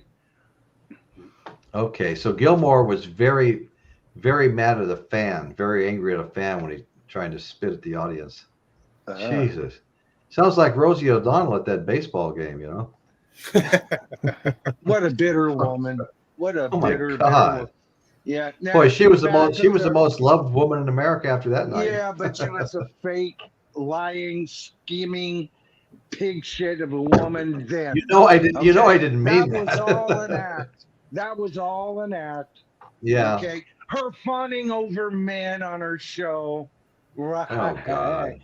Yeah, that was Roseanne Barr. And then she had a what? Yeah. She is bitter. Oh, is it? Were you? I thought you were talking about Rosie O'Donnell. No, Rosie you're right. O'Donnell's It was pretty Roseanne Barr. You're right. Oh, Roseanne Barr did it. Well, no surprise there. Yeah. No. But everything I said about Rosie O'Donnell is true. Yeah. Speaking of Rosie O'Donnell, she was in a movie, A League of Their Own, with some other people, Tom Hanks and some other ones. The baseball field where that was filmed was pretty close to where I used to live, and it actually got burnt down over the weekend. I think it was like Thursday. Actually, it caught fire. No. Baseball stadium got burned down. Yeah, it's been in a few other movies too. Yeah, but it was built like the late 30s or something. Yeah, I never watched it, but that was a big movie at the time. Yeah. I remember it was one of the, it probably was number one at the box office at its height. It was big, so I know that it was a big connection for Tom Hanks' continuing career too. Yeah, it helped a lot of them. So, well, Piccolina, thank you. I could have sworn I said Roger Waters, not Gilmore. Yeah. Hey, you just talking about the League of Their Own in baseball, whatever. Did you just hear the news that they auctioned off Babe Ruth's jersey from his famous point and hit the home run at $24 million? Wow. Oh my God! Yeah, Wow. $24 million. It's even more expensive than Michael Jordan's shoes, which was the previous most expensive. Wow. Well, Michael Jordan's a great athlete and all that, but he ain't no Babe Ruth, baby. Yeah. Babe Ruth did all that stuff when it was still nasty baseball, Yeah. Nasty baseball. No, he was mythical. He was mythical. whether you like the guy or not. You know, he wasn't the kind of guy I'd like to hang around with, but his mythos, ooh, yeah. Well, yeah, no, he's a legend. I mean, we The all grew Big up. Bambino. We all grew up playing baseball and hearing stories about Babe Ruth, seeing him on TV playing, and yeah, what a character. I think he drank and smoked and smoked. Oh, and, he was, and probably he struck lived out his as life often as he hit a larger home than run. life. Yeah. Yeah, Yeah, no, yeah. he did. Yeah, yeah. Everybody respected him. And So then, I and can then, see that kind of bid, you know. I don't agree with him, this stuff going for this much, but no, you know, I also agree with, hey, whatever the market will bear. That's my motto, you know. So it's too bad it's gone sky high like that. But if there's anyone, think of all the athletes in America, you know, American sports.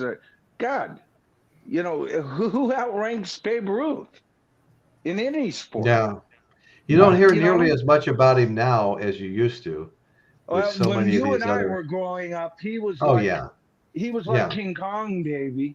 Oh You yeah. know, Then we had Mickey every Mantle and Roger and he Maris. was before Yeah, our time.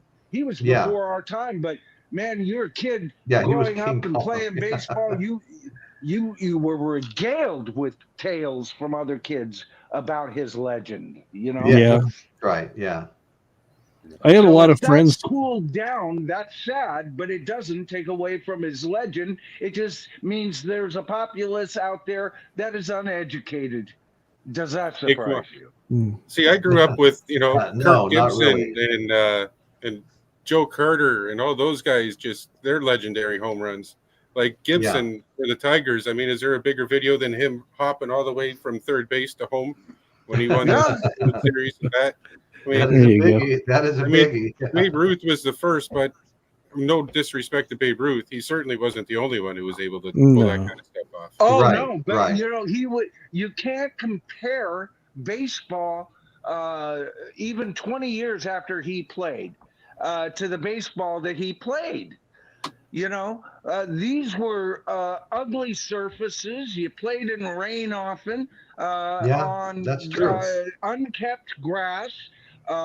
You know, half the players that were playing were hooked on something or half lit up, even if they weren't alcoholics. When they went Yeah. out on the field, there were illegal bets in baseball going on. White Sox, and a ton of shit going on. You can't compare that reality.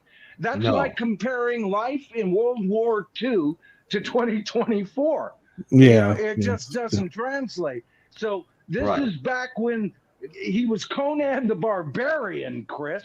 You know, the fact that later on came Thor with his, and more mightier does not take away Conan's presence. You know. This is a great comment by Dr. Rick here. Good point. He Mike. did it while very overweight with a ciggy in his hand. That's Yeah. true. Beer belly and all, man. That's He didn't great. have to run good. He just kept knocking them, and he swung for home runs. Yeah. That's the he thing, struck yeah. out a lot. No, he Yeah. did. At least as often as he hit a home run. Yeah, but it's what a monster career. Oh, I know. Unimaginable at the time.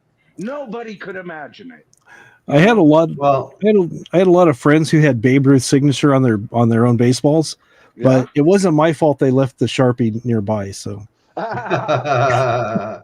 well, who was it? Was it like Frank Aaron who finally beat the Babe's record for home runs? I think it was Aaron, wasn't it? it seems like it. Yeah. Yeah, then we got candies named after him and everything. Well, he almost didn't want to do it because of the legend of Babe Ruth, you know. Well, but it does not take away Aaron's legend. No. But again, the baseball that Aaron played was a much more humane and gentlemanly sport with lots of aids that the original people did not have access to. So again, you know, Aaron may be that Thor we're talking about, you know, and then others, Zeus came along after him. I don't know. I haven't kept up on baseball since probably the early 80s, you know. Well, then it got a little crazy, and all those guys were accused of taking steroids, you know. Mm-hmm. And there was like a three-way race kind of for the home run king, and they were all pretty close. And yeah. Yeah, those guys don't do steroids, and their arms are like this big. No enhancements there, folks. Right. Well, who is the home run king right now? Isn't it? Oh man, is it still Judge or no? Who? Wasn't a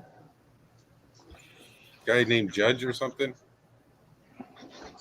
He was the. I haven't kept up, Chris. Yeah, that doesn't sound familiar, but I couldn't even tell you. You know, Barry. I was thinking maybe Barry Bonds, but I'm probably wrong.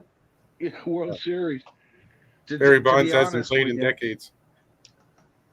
No, I know. Oh, you mean the overall? Okay. Yeah. Overall, yeah. Not this year. Not this year. Oh, that's fine.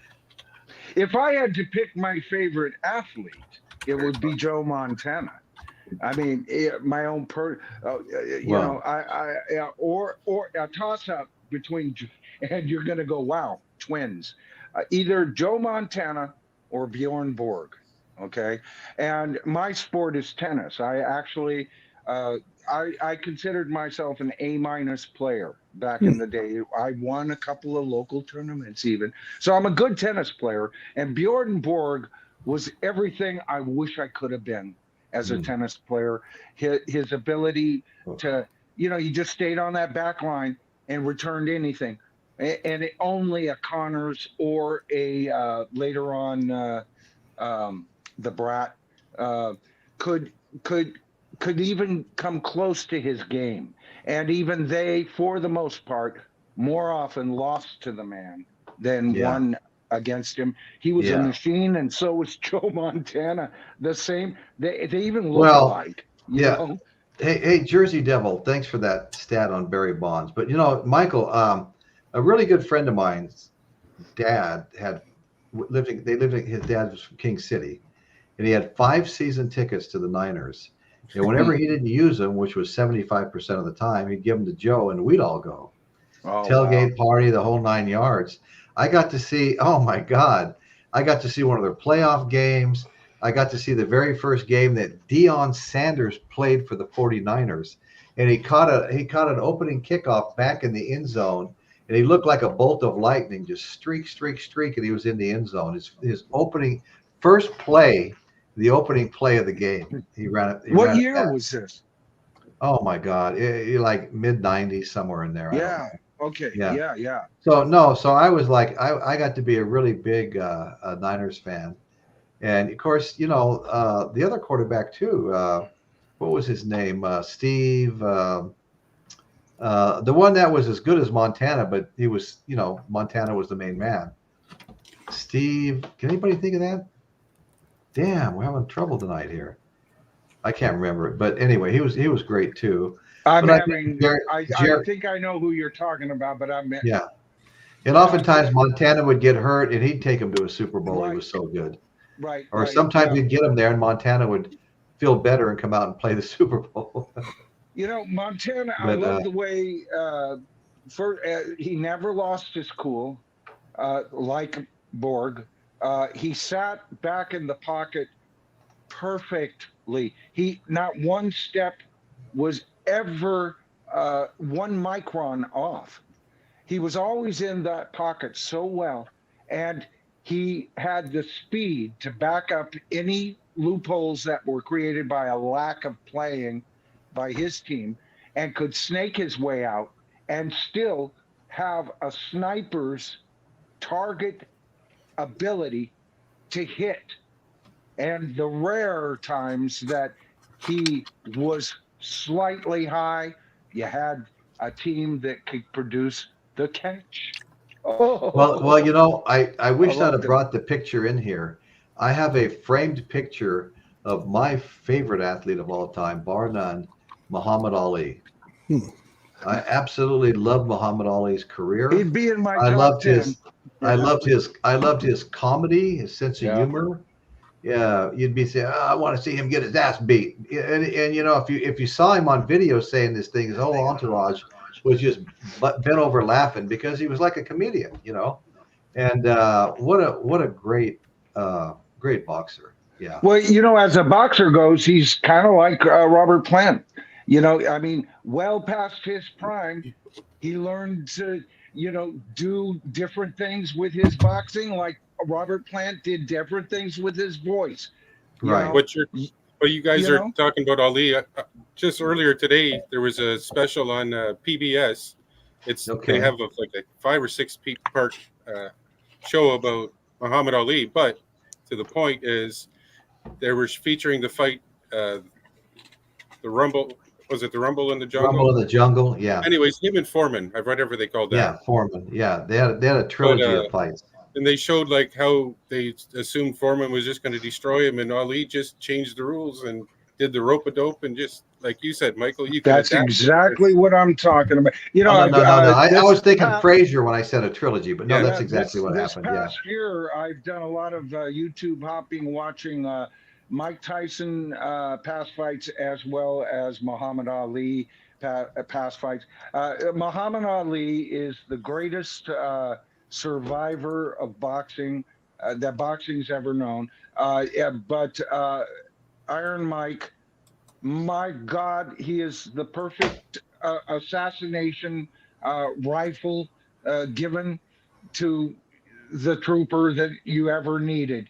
It's a death sentence when you face him. Oh yeah, yeah. You know, he was. And He wiped out the whole field in the first round. It seemed like. Yeah, you know? he had a burp or two in his career that I thought he was a real asshole. Hey, but, I'm missing half an ear. Of him.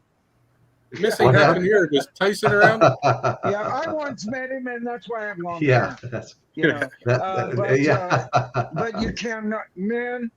That left hook.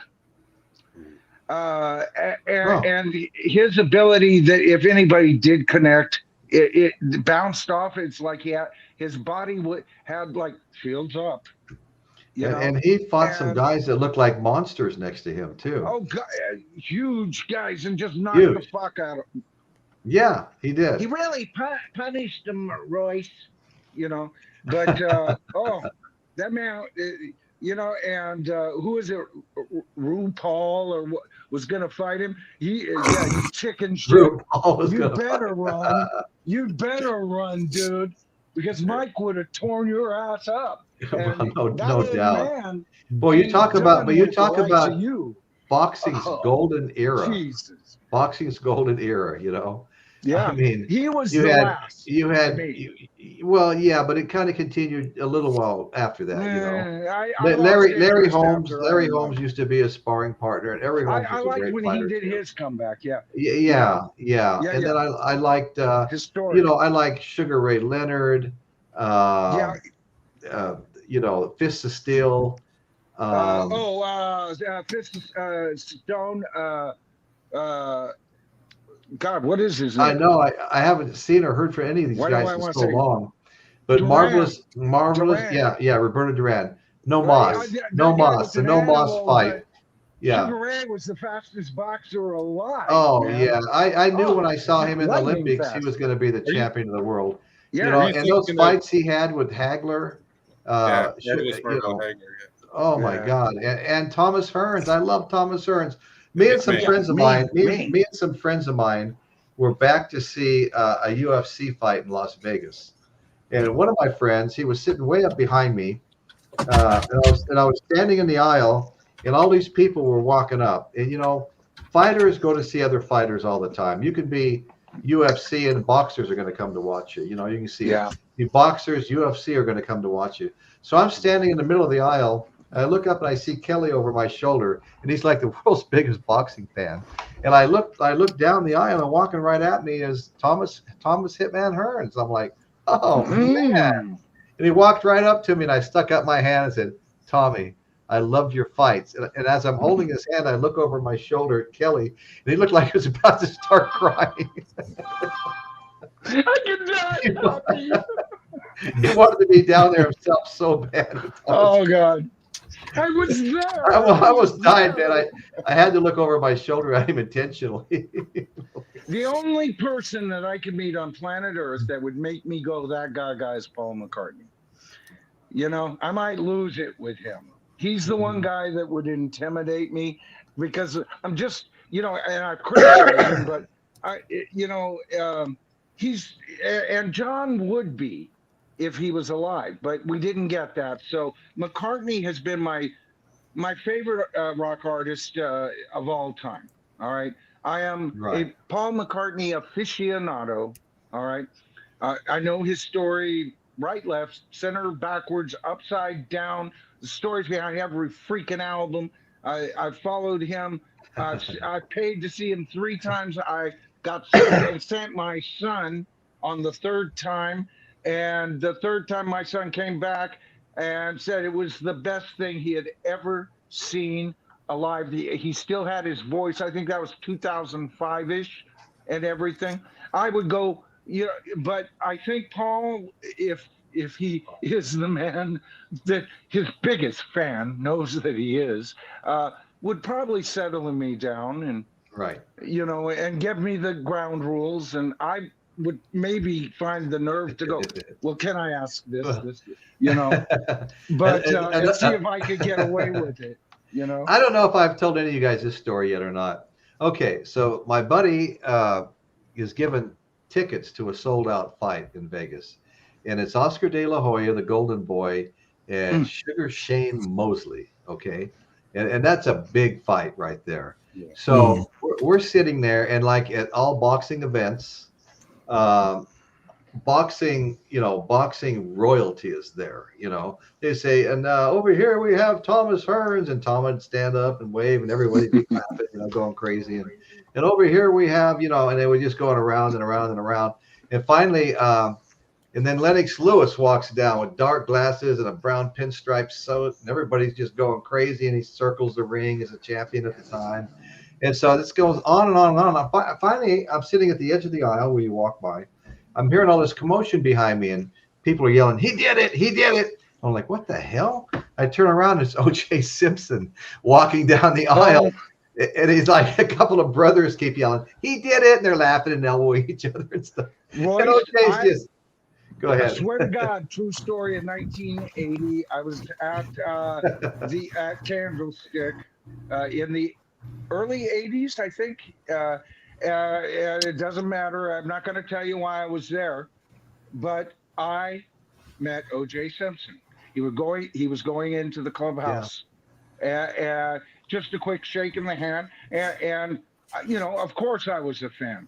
He did it. He's a dirty, filthy, dirty, filthy, rotten murderer. I don't know what happened. It's that damned Hollywood, you know, and people get wrapped up into that evil, rotten, stinking, Disney-controlled world, and they think they can get away with freaking anything. Oh, absolutely. You know? And he fell for it. Yeah, just like Bill Spector, just like Robert Blake. You know, I'm sorry, they fell for it. They thought they were more powerful than us mere mortals. Well, I'll tell you right now, Michael, you're absolutely right. You're absolutely right. Hey, say hi to Bill Kay. How you doing, brother? Hey. Great to see you here, Bill. I've been seeing him up and down in a lot of streams. A lot of streams. Yeah, me too. He's all over the place. He's all over the place. So anyway, I hate to admit, he's about as crusty as I am, Royce. That man. I hate to admit this in light of what we're talking about, but for the longest time, right behind Muhammad Ali, my second favorite athlete was O.J. Simpson.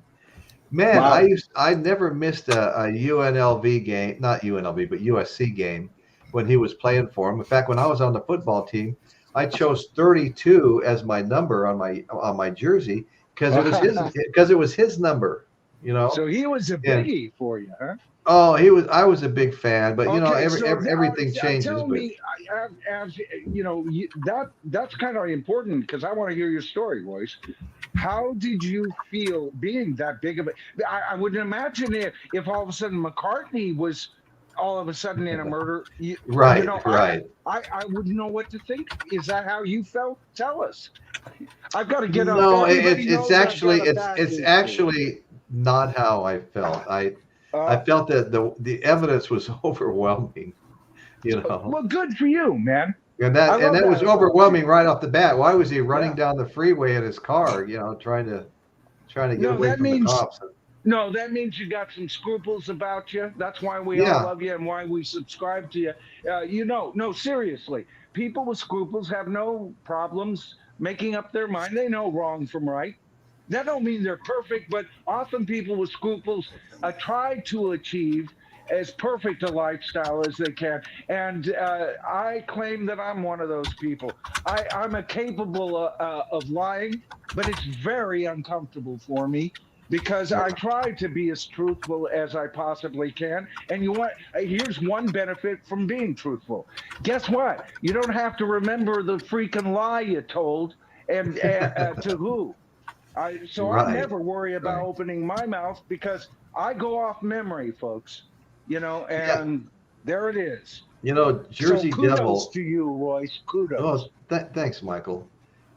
Jersey Devil, the first guy to rush for 2,000 yards in a season was O.J. Simpson, who was a huge star. And you know what? I mean, he was at a completely another level. I don't know if I've ever seen a running back that I thought was as good. He was at a whole nother level. It was just amazing. Yep.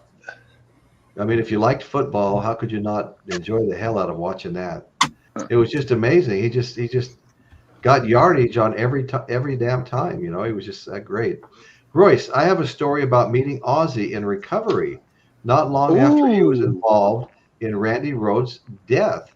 I want to hear this. He went to Betty Ford Center on a $5,000 bet that he could stay sober. No, that's a great story, Bill. Did he stay sober? or did he lose the bet? No, I would love to hear that story. Yeah, me too. That sounds an interesting story. I had to, as Royce knows, and many of the viewers here, I'm a recovering alcoholic, and I had to go in. Mine was really bad, and I took to it the first time. And this October 7th, I will be 35 years sober. So I'd love to hear that story, because the fact that he wasn't ultimately successful is part of his ultimate success anyway.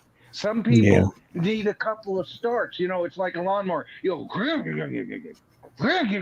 then finally the third pull.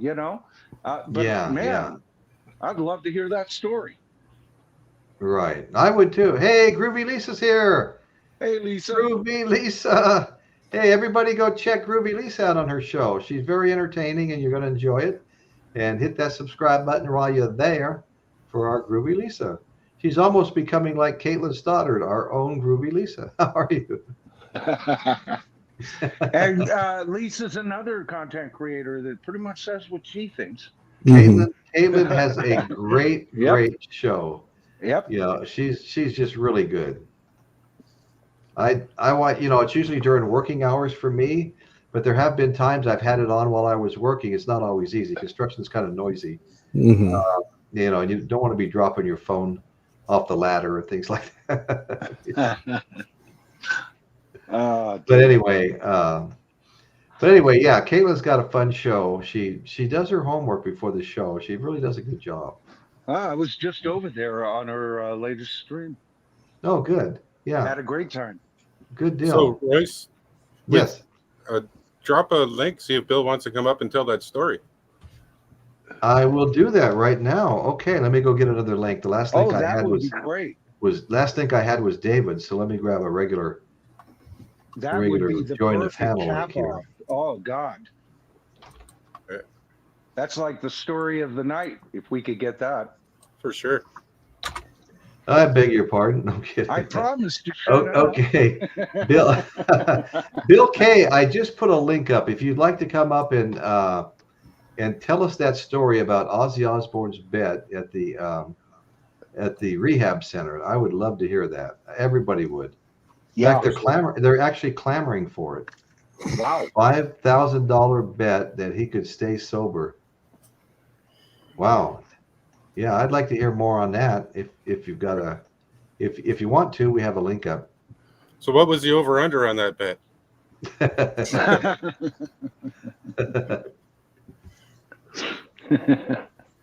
I don't know. You'd have to go to the, the mafia godfather of rock to get the question answered.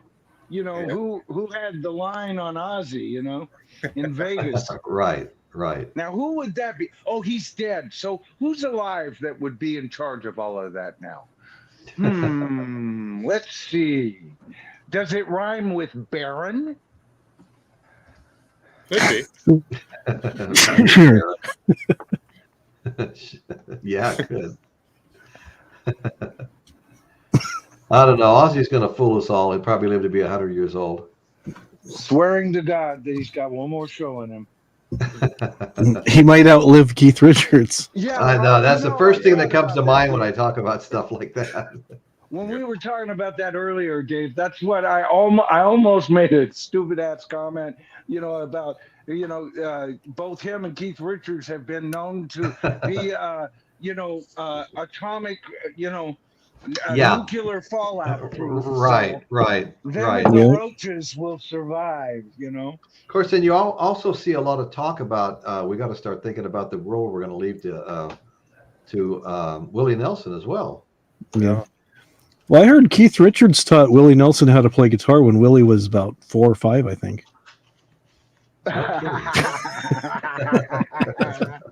I see what you did there, Dave. Hey, well, folks, I think we're go ahead, Chris. You were going to say something. No, I was just making a comment. Okay. Well, okay, folks. I think. Wait. We've got Bill K. coming in the house here. Let's hear this story. This should be Hey, good. Bill. Hey, Bill. Yeah, let me get adjusted here. Yeah, no, go for it. Yeah. Hi, Bill. Hang on, let me turn my noise down. Bill K. coming in the house here. Let me turn this down.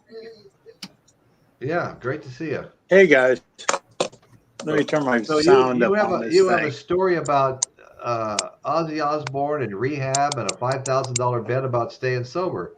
This I want to hear. Yeah, I grew up in Southern California, actually not far from Palm Springs, in Palm Desert, and I was a kid that was having a little trouble with drinking and partying and all that sort of stuff back then. Yeah, I got in trouble for all of that as well. So I started going to meetings and such, and one of the meetings I went to was at a place called Fellowship Hall in the middle of Palm Desert, off of Portola. And what's interesting was that Betty Ford Center would take people in their van to outside meetings. Okay. They're over in Rancho Mirage, over by the Eisenhower hospital that's over there. Okay.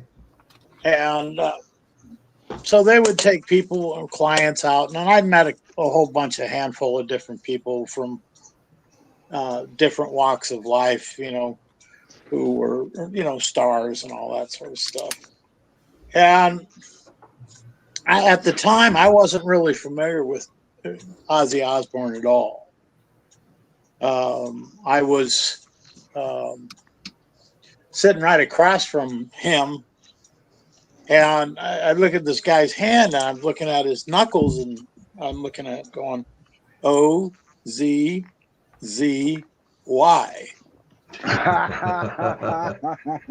Okay, that's interesting enough. Absolutely. So, I mean, because I was a redneck, I lived up in the mountains. I worked up on cattle, and I worked up, in the outback. And I love rednecks. I just love rednecks. And so most of my friends, either were growing pot up there, and or they were working down in the city doing welding jobs and that sort of stuff. Right. But when I met Ozzy, and it was another story that went along with this, was that he would start showing up for these meetings. And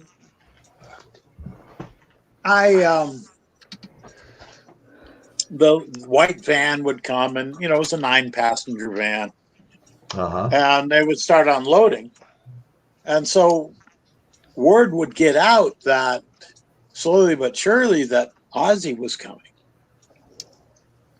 And these kids would show up and just bombard him.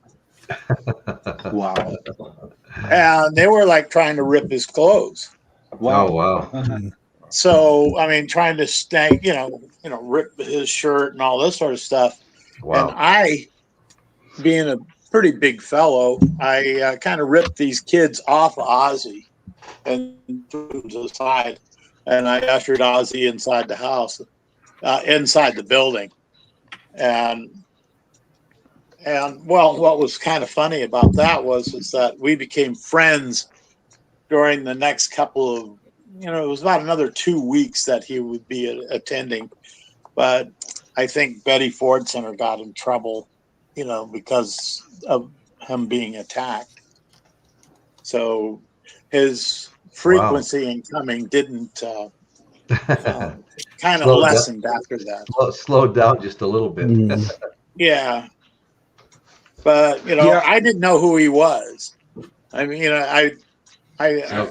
from being out in the outback and all this sort of stuff, I wasn't really, I mean, KMET was up the road. I could hear that in Los Angeles, KLOS. I could hear all the radio stations, but, I wasn't much of a concert goer or never saw too much advertising because I was up in the mountains, up by Idlewild and Anza. I don't know if you guys know where that is. I'm very familiar with that area. I'm generally, Yeah. Right. Yeah. But I'm California, baby, so I'm kind of aware of the state in general. So I'm with you. I lived up Highway 74, which was the greatest ride for a motorcyclist there ever was. So, I wonder how I missed it. Ozzy, I had heard about the $5,000 bet. Now, I never got that exactly from his mouth, but what he was telling me was that he was about ready to go to a Rio tour, down in Brazil or whatever. Nice. And he had to get sober in order for him to go. And his manager bet him $5,000 that he couldn't stay sober. Okay. So that was the story. Wow. Oh, wow. You know what? I want to say one thing about Bill here when he says he became pretty good friends. I went through a program too, Bill. And when you're in there and you're with them at that, you feel like you get to know these people. You really get to know, and friendships occur. And while you're in those programs, right, you could swear that these people would be a part of your life for the rest of your life. Every single person that I went through the program that worked for me, I love them dearly, but I never, ever saw them again. And I can only hope that their recovery was as successful as mine has been up to this moment anyway. So pray, I just wanted to state. So when Bill told his story, folks, and he says he knew Ozzy, I believe him 100%. Oh, no, totally. Yeah. Hey, Bill, I really appreciate you coming on and telling us that. I would like everybody to do one thing because I don't think I've seen Daryl Dunsbury on before. And I want everybody to say, hi, Daryl. Hey, Hello, Daryl. Daryl. Thanks so much. Dunes Thanks so much Park. for joining Is us that on Dar? Roast in the House. Doonesbury. Daryl Doonesbury. Daryl Doonesbury. Yeah, thank you so much. Welcome. We hope you come back. And Yeah. we had a fun show tonight on Ozzy Mhm. Osbourne's solo career, and we've been covering Black Sabbath prior to that.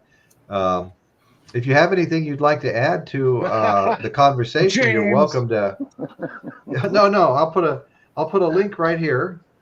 And if you feel like jumping on the panel, you're more than welcome anytime to do that.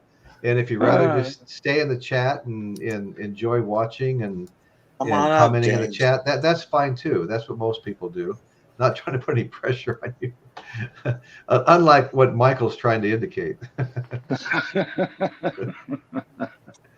So, Bill K, how have you been, buddy? I'm okay. I'm always seeing pictures. You're up there in Northern California, and I'm always seeing pictures. You're really involved in trains. You get involved with What taking part of care of Northern these- California are you from? Eureka. Oh, okay. Well, see, I was raised in Santa Rosa, so I'm quite aware of the Oh yeah, area. you're That's just down kinda the my- highway. That's Yeah. kind of the extent of my backyard growing up, brother. So yeah, I love that whole. Oh God, you live in paradise. You really do. Yes, Yes, you I'm do. about 4 miles from the beach, and Mm. the museum is about a half a block from the water. And so but how far is the bar? the bar. No, I'm kidding. I don't even go to bars, to be honest with you. No, I was going to say Ozzy. I think he felt really bad when the accident with Daryl happened. I mean, not Daryl. Excuse me, Randy Rhoads. Oh yeah, because that that happened right in front of him. Yeah.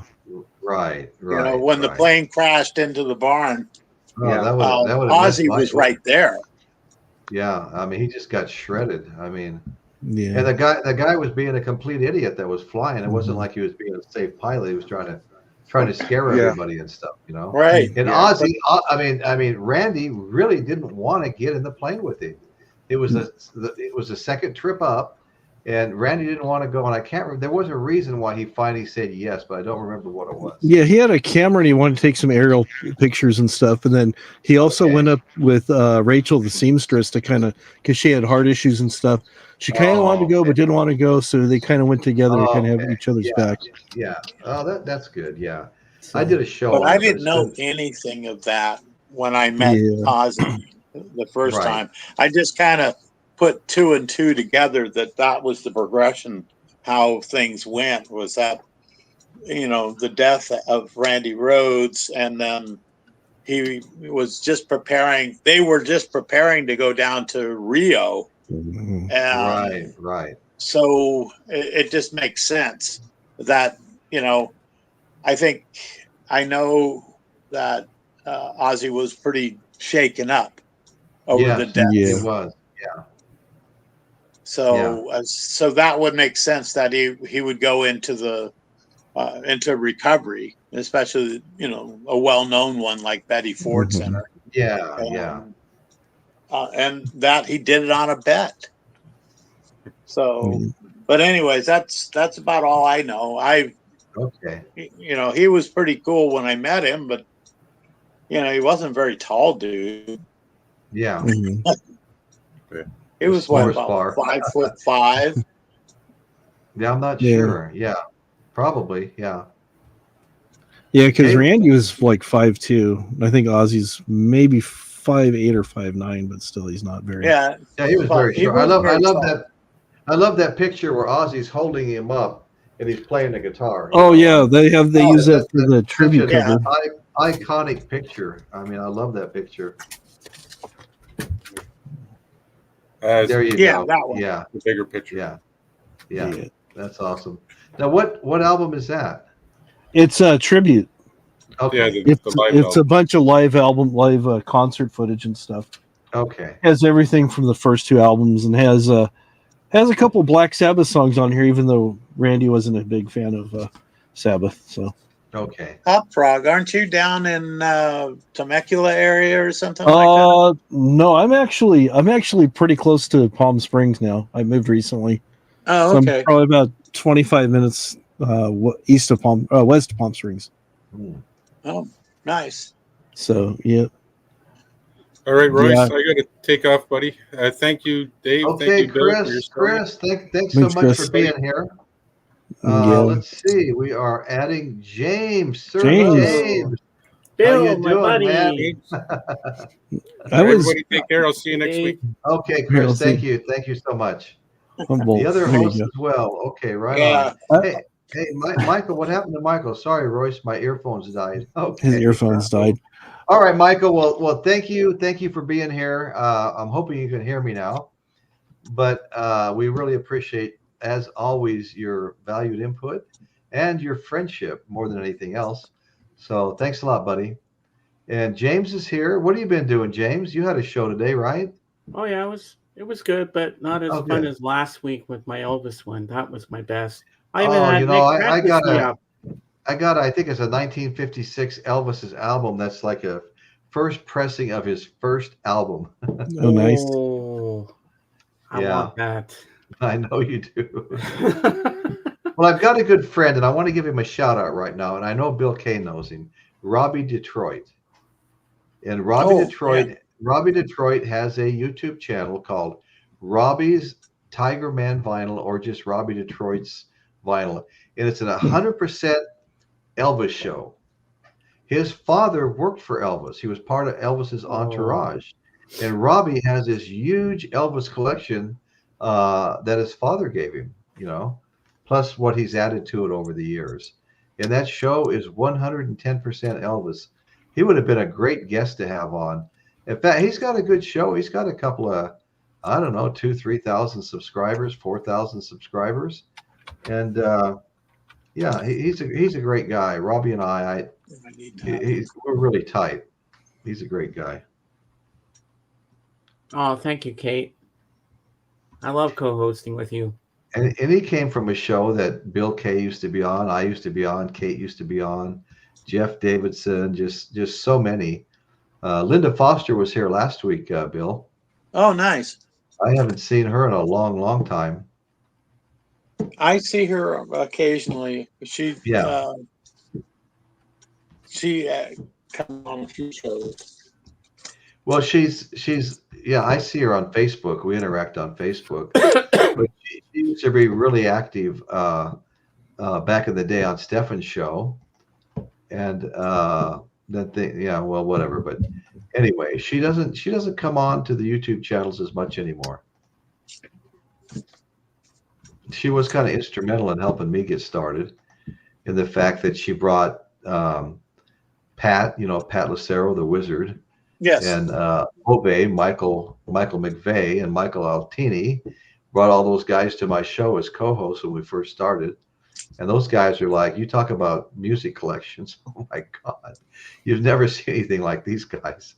These guys got every damn Kiss album from every corner of the world that's ever been made. Well, there you go, Kate.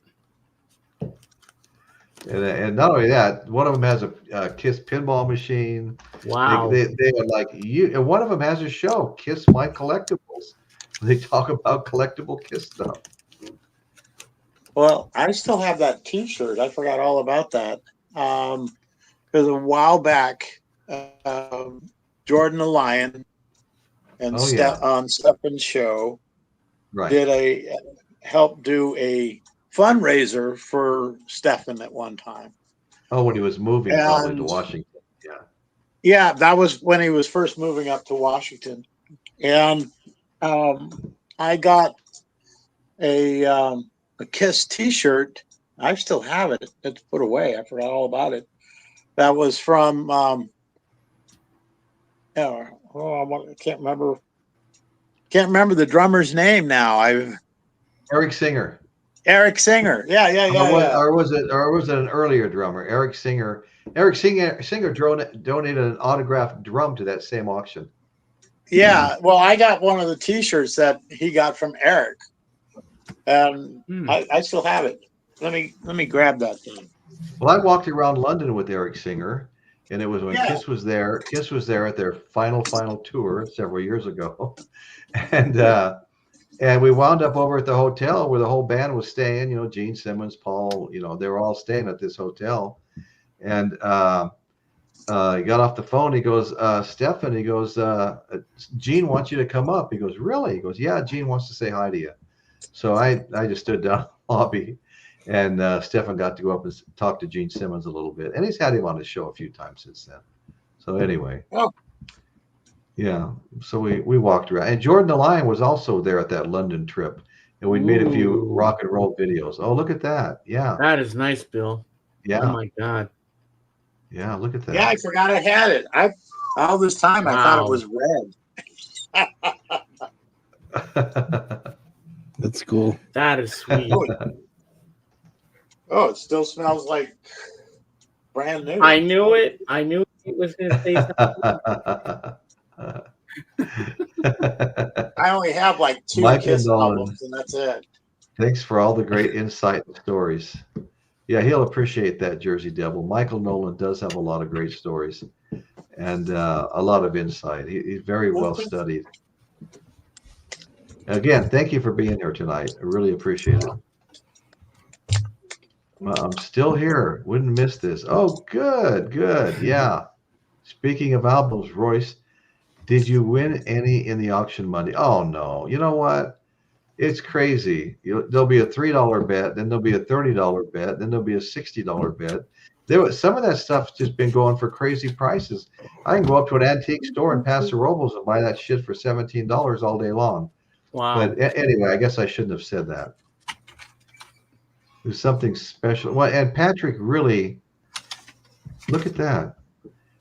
Patrick really proofs all his stuff too. You know, he's excellent at grading it on its playability, the cover condition, and he'll give you your money back if you're unhappy. So God, I had all these stickers. Yeah, I didn't mean to say anything offensive about the price of things because people are willing to pay it, you know. But no, yeah. Michael, did you get anything? I didn't.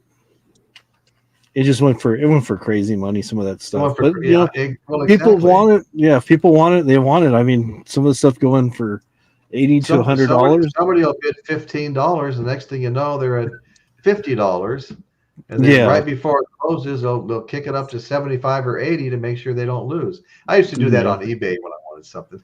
Yeah. You wait to that last second and pump that price in there. That everybody seems to be going up a couple of dollars at a time. So you just slam another $6 in there or $8 in there at once, and nobody catches it.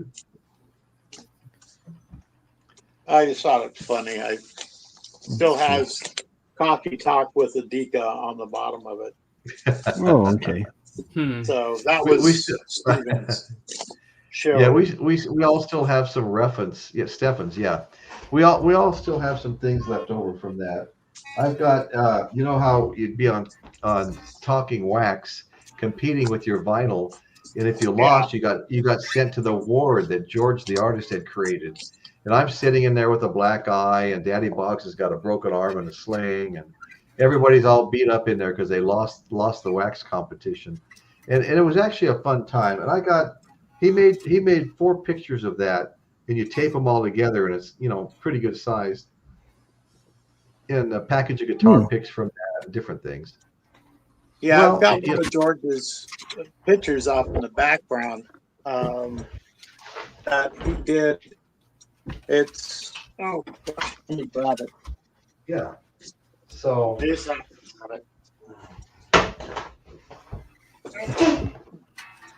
okay, these things came from that show. George the artist, who's done these 2 paintings for me on the wall. I've got a Bob Marley and a Jimi Hendrix here on the wall that George did. And George created the ward, and he set me up to look like you know, Clint Eastwood, you know, Dirty Harry. Dirty Royce is Dirty Royce. Yeah. So there's a lot of stuff, little things like this that came out of there that I still have today. We Here's a Talking Wax guitar picks And George, the artist, is right here, who made all the artwork and set the whole Yeah, thing up. George There did was this Seth, one. the owner of the show. And then as we go down, let's see. Oh, I'm right here. Yeah, Dirty Royce is on the very bottom. Ed Stasium's here. Stasium was a regular on the show, right there, and he produced Oh, Ed. bands like the Ramones and a dozen other big name bands, you know. And he was in a band himself, but Yeah, he Ed was there. Stasium. And then you had now who was it? Oh, Travers. What was his name? Ed Travers. He was Yeah. the drummer. Now, wasn't he Ed Travers a drummer? He was a drummer for Frank Zappa, and Right. also called the Vault Master. He was in charge of all Frank's tapes. And sometime while the show was still going, they got some new stuff released out of the vault. I just recently watched a thing from him. He was showing some of he did something on the Apostrophe album, and because it was the 50th anniversary of the Apostrophe, of Apostrophe. Yeah. So he was pulling stuff out of the tapes, and he pulled out the original pressing, which he had to handle with kit gloves. Yeah. Oh, yeah. You know, I've really grown to like Frank Zappa a lot. His sense of humor is just off the charts. Mhm. And, you know, you got to listen to him to kind of get into it. But I plan on buying a lot more Frank Zappa albums. And they are not giving them away either. The used ones are expensive. He's got his own, you know, his own almost cult-like following, you know. But yeah, Michael and I both bid against each other on that auction the other night, and it was Allman Brothers live at the Fillmore East. I already have it. I was just messing with you, so I bid it up $1. I knew it was never gonna end there. I got that one from Harry. Oh, did you? Yeah. Yeah, it was one of the albums I got. Harry's Music Room, or? Yeah. Yeah, that's what I thought you meant. Okay. I did get All Things Must Pass for $62 and Boston's First for a lot less. You know, I was at one of these little, I don't know, antique emporiums where people got their own separate booths. They bring their own stuff in. And there's some really good albums in there. I just bought my 2 Grand Funks in there. One was like $5. I think the other one was like $7. And the vinyl was perfect. But I came across a George Harrison All Things Must Pass. And I got kind of excited about it because I don't have it. I've always wanted it. Nice. And pulled the vinyl out, and it was good. But there was some inserts that were missing. You know? And I don't know why I passed on it for that. You know, sometimes it's like, well, it's not complete. You know, it's not like my, well, a lot of my albums, but in particular, my Exile on Main Street by the Rolling Stones. I bought that. It was an original pressing. That concert was in 1972. I saw it at the Long Beach Arena with all my friends from Vegas. Drove down to my Long Beach apartment. My future wife was there, and I've been wanting a original pressing of that. You can buy a new one. You can always buy a new one of almost anything. But I finally found the most pristine, it was like it's never been opened, original pressing of Exile on Main Street. The postcards were all still together. You know, there's like the perforated lines where you tear them apart.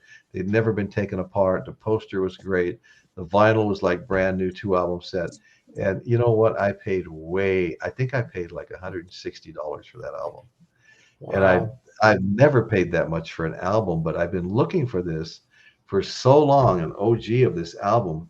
I just thought I'd never was going to see another one, so I bought it.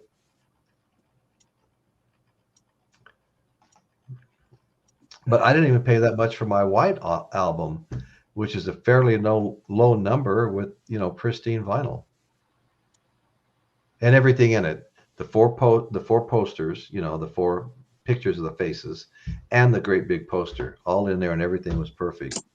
That was early albums sell for big money. Yes, that's what I'm noticing, Dr. Rick. Whenever I come across them, they're freaking expensive. Okay, what do you got there? Oh, you got some Zeppelin? No, some Blue Cheer. Blue Cheer. Okay, great old band. Blue Cheer. Yeah, there's a whole bunch of older bands like that that I don't have any of their stuff, and I want to get it. It's a good album. Yeah, I had to. I got this one for $1. It was in a dollar bin, but the cover was falling apart. So I'm kind of thrifty, I guess. I like to glue the edges back together and. Well, I think that's a good Whatever. idea. I've got some that definitely need attention. And so I put it all back together, but the album itself was fairly clean, and it played all right. There's a few scratches on it, but for $1, what can you say? You know. Hey, Michael, thank you. You're making me feel better. Yeah, for $1. Yeah, no, anything that plays well with and you know what? I used to avoid everything with a scratch on it, and I've come to find that you can have scratches and not know it when it plays through. You know, they don't all skip or make the noise. Or I came across. I have okay, the Beatles Blue album and the Beatles Red album, the compilations. I have them both in black vinyl. And then I came across at one of the stores I go to with red translucent vinyl, you know, for the Red album. Ooh. And so I bought that, you know. And then I was at another antique emporium, they call it, down in Orchid, California by Santa Maria. And I came across, no, I'm sorry. It was an antique store in Cayucas that has a lot of vinyl. I mean, racks and racks of it. Cayucas, California, on the beach. And I found the Blue album in translucent blue vinyl. And I got really excited because it really wasn't priced that high for a double album set in blue vinyl. And so I looked at side 1 and side 2, pristine. I'm all happy. Look at side 3, pristine. I flip it over, and there was a rather deep scratch in it. And I thought, I'm not buying 3 sides, you know. So I went out and I said, hey, listen, I want this album, but I want to take it home. I know the scratches don't always matter. She's like, yeah, the scratches don't always matter. I said, I know that. I said, but I just really want to play it once. You know, I'll give you the money, but if it's skipping or I can hear the scratch, I just want to get a refund. She turns around and points at the wall. No refunds. And I said, well, I have a little, you know, because a lot of the places will have a record player. And I've been in that same store before where a guy was trying to get one of the record players going to try something. And you know what? I think if you're selling used vinyl, that's not a bad idea. Some of the stores I go to, they'll play it for you all the way through while you're there. So anyway, I passed on it. I'd still like the blue vinyl on that, much more than I'd like the remastered, you know, ones.